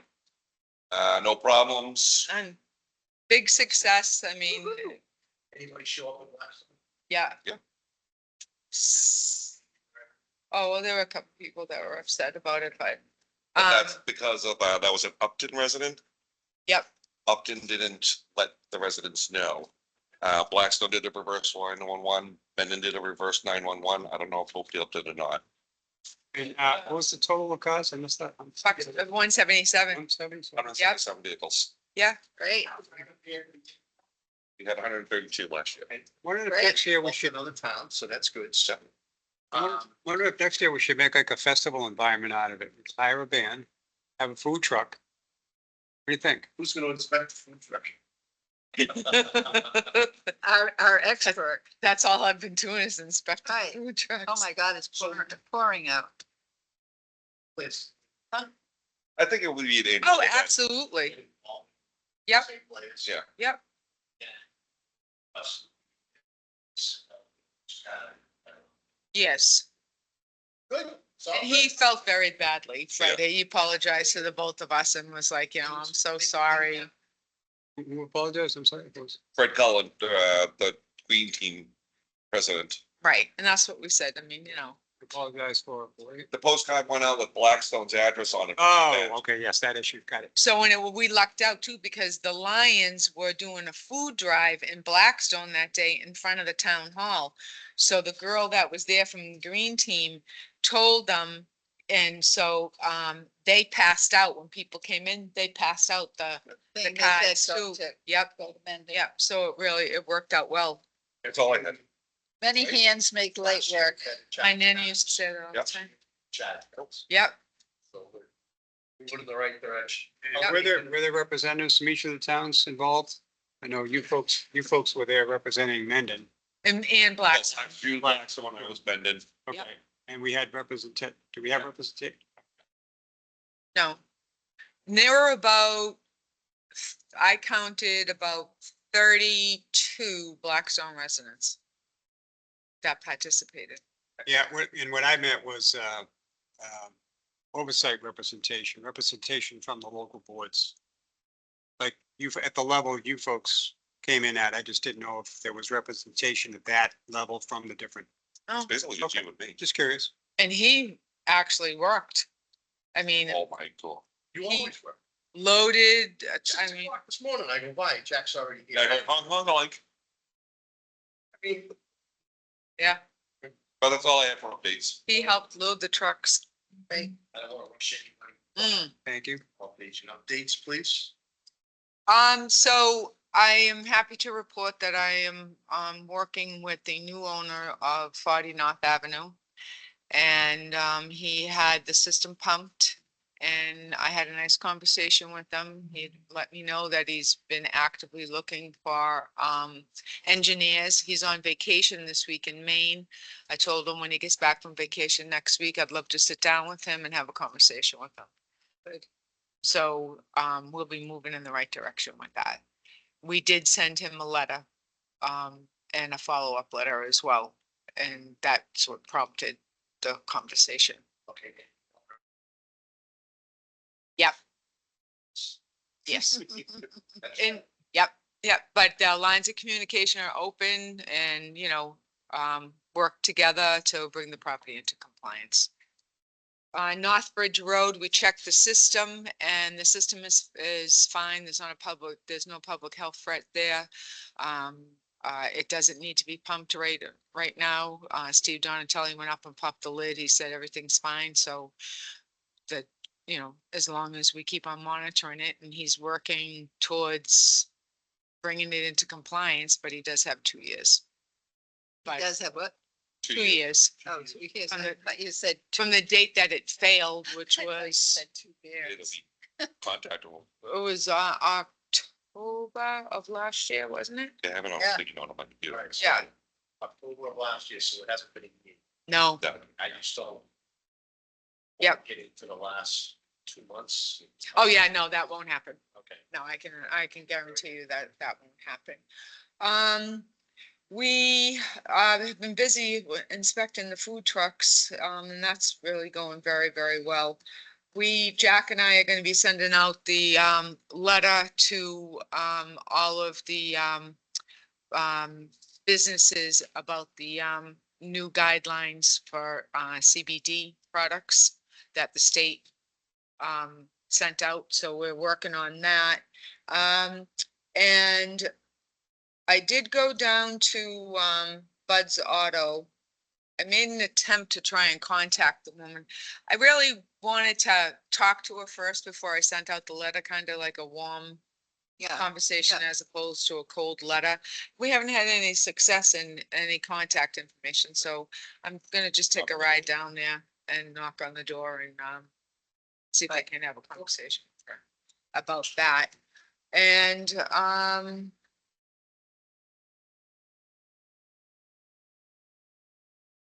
the dumpsters, we sent out the letter, and so we've been monitoring the dumpsters and happy to report that some of the dumpsters that didn't have lids on them now have lids on them. Mhm. Yep, I've been noticing a huge improvement yep. in that environment. So the letter, was just an FYI, hey, you know what? this is wrong. Right, right. Sometimes you have to. Yeah, right, yeah, Yeah, no, right. the nice thing is, that's all it took to get Yeah, Right. approved. that's what I'm paying attention. And I'm working with Gasco, Abe, the owner, he went through the site plan review process with the planning board. He's gonna be putting a food truck in that parking lot. Permanent function. Yep, permanent food And truck. that's up on 140? Yep. Yeah. Yep, so we shared it with the police department for safety concerns, the fire department, the building department, because it looks like he's gonna butt it up to an existing deck there, so figured we'd let the building commissioner know. So I'll be working with Abe. He just needs to give me a few more pieces of paper for his application, and then work with him about placing it and then inspecting it, of course.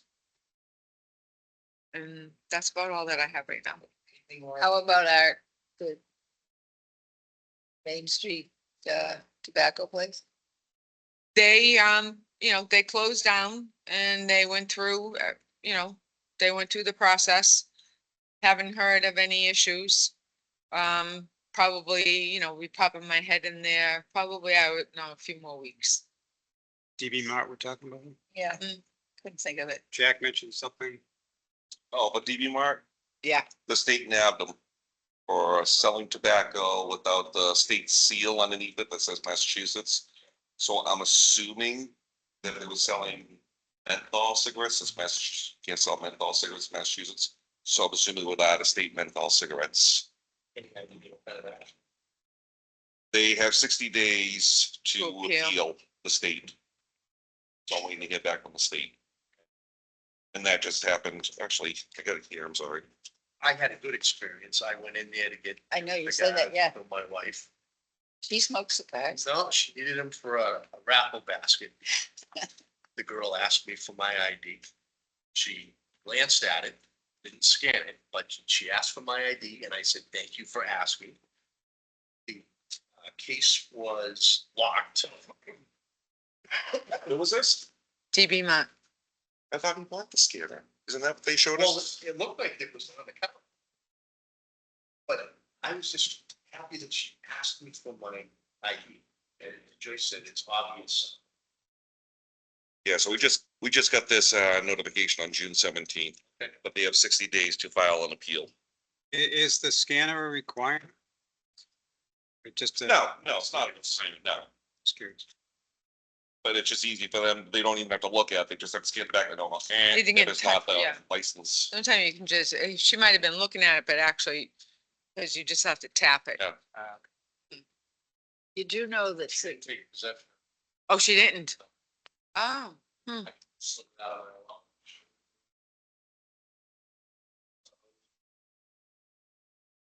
She asked, Asked for it. that's it. right, right, And I thanked her for asking. absolutely. That made my day. Okay, so where are we? I just wanted to tell you one thing. Yes, ma'am. You know, cigars do cause bladder cancer. Let's go. I didn't even want to buy them, especially when I found out how much they were. All right, topics not anticipated. I don't have any. Thanks. Well, we have a board. I'm good. Couple of brief ones. I call them community service announcements. We received a notification from Commonwealth of Mass. This is just in regard to Hep C, Bureau of Infectious Disease and Laboratory Sciences, BIDLS, Massachusetts Department of Public Health. It's pleased to announce the release of its Massachusetts Hep C elimination plan. The plan provides recommendations and strategies needed to prevent, diagnose, and treat Hep C infection, and to lead the Commonwealth toward eliminating hepatitis C infection as a public health threat. Plan and resources providers, community partners, and others is available at, basically go to mass.gov/Hep C to get further information. So, and Hep C is one of those things that's kind of come back into being again. So sounds like we're on They're a good track here. Yeah. The other one I had was, well, folks, at that time of year again, summertime, mosquitoes. Oh, Right? yes, mosquitoes. So they submit weekly arbovirus reports. So the one they just submitted to us, I think it just came in maybe in the last couple of days. Overall, they've done sampling of 838 mosquito samples. And based on this report so far, there have been no West Nile virus cases and no triple E cases. Oh, good. So hopefully that continues. Yeah, it's early. They just so- asked that we remain vigilant. It's been a very wet season. Well, we're gonna do the bite lab in Mendon. Well, Jack and I were talking about, we're either gonna do it at the beach, Southwicks, or the library. And what is? A bite lab, the public health nurse, Deb Sarah, puts on a demonstration, and they actually have samples. The kids love it. I have not seen it yet, but from the way that she describes it, it's an interactive, that explains to the kids about, mosquitoes, ticks, and, how to remove them and things like that. And it's interactive, and a lot of positive feedback. So we're gonna be doing that. Sorry, I didn't mean to I interrupt. don't know. What's it? Great. Sounds like fun. Yeah. Folks. And the last one I had was just a notice we got, this came in back on June 12th from DPH. Some general good news has to do with Massachusetts opioid-related overdose deaths have decreased 10% in 2023. So overall, that's great to hear. Couple of notes about it. There were 2,125 confirmed and estimated opioid-related overdose deaths in 2023, which is 232 fewer than 2022, when Massachusetts had a record 2,357 fatal-related overdoses. The decline in opioid-related overdose deaths in Massachusetts in 2023 occurred despite a drug supply that continues to be heavily contaminated with fentanyl. Fentanyl, a powerful synthetic opioid, was present in 90% of fatal opioid-related overdoses, where toxicology was available. Preliminary data showed. U.S. Drug Enforcement Administration has called fentanyl the greatest and most urgent drug threat in the nation. Fentanyl is increasingly being mixed with the veterinary sedative xylazine, which continues to be detected in the state's street drug supply and was present in 9% of opioid-related overdose deaths in 2023, which is up from 5% in 2022. So there's more elements, but basically it's overall it's good news, but there's still a lot of That's work. still there. Yeah. And that was state of Mass. That was from Department of Public Health. So the only thing I'm gonna say is stay involved.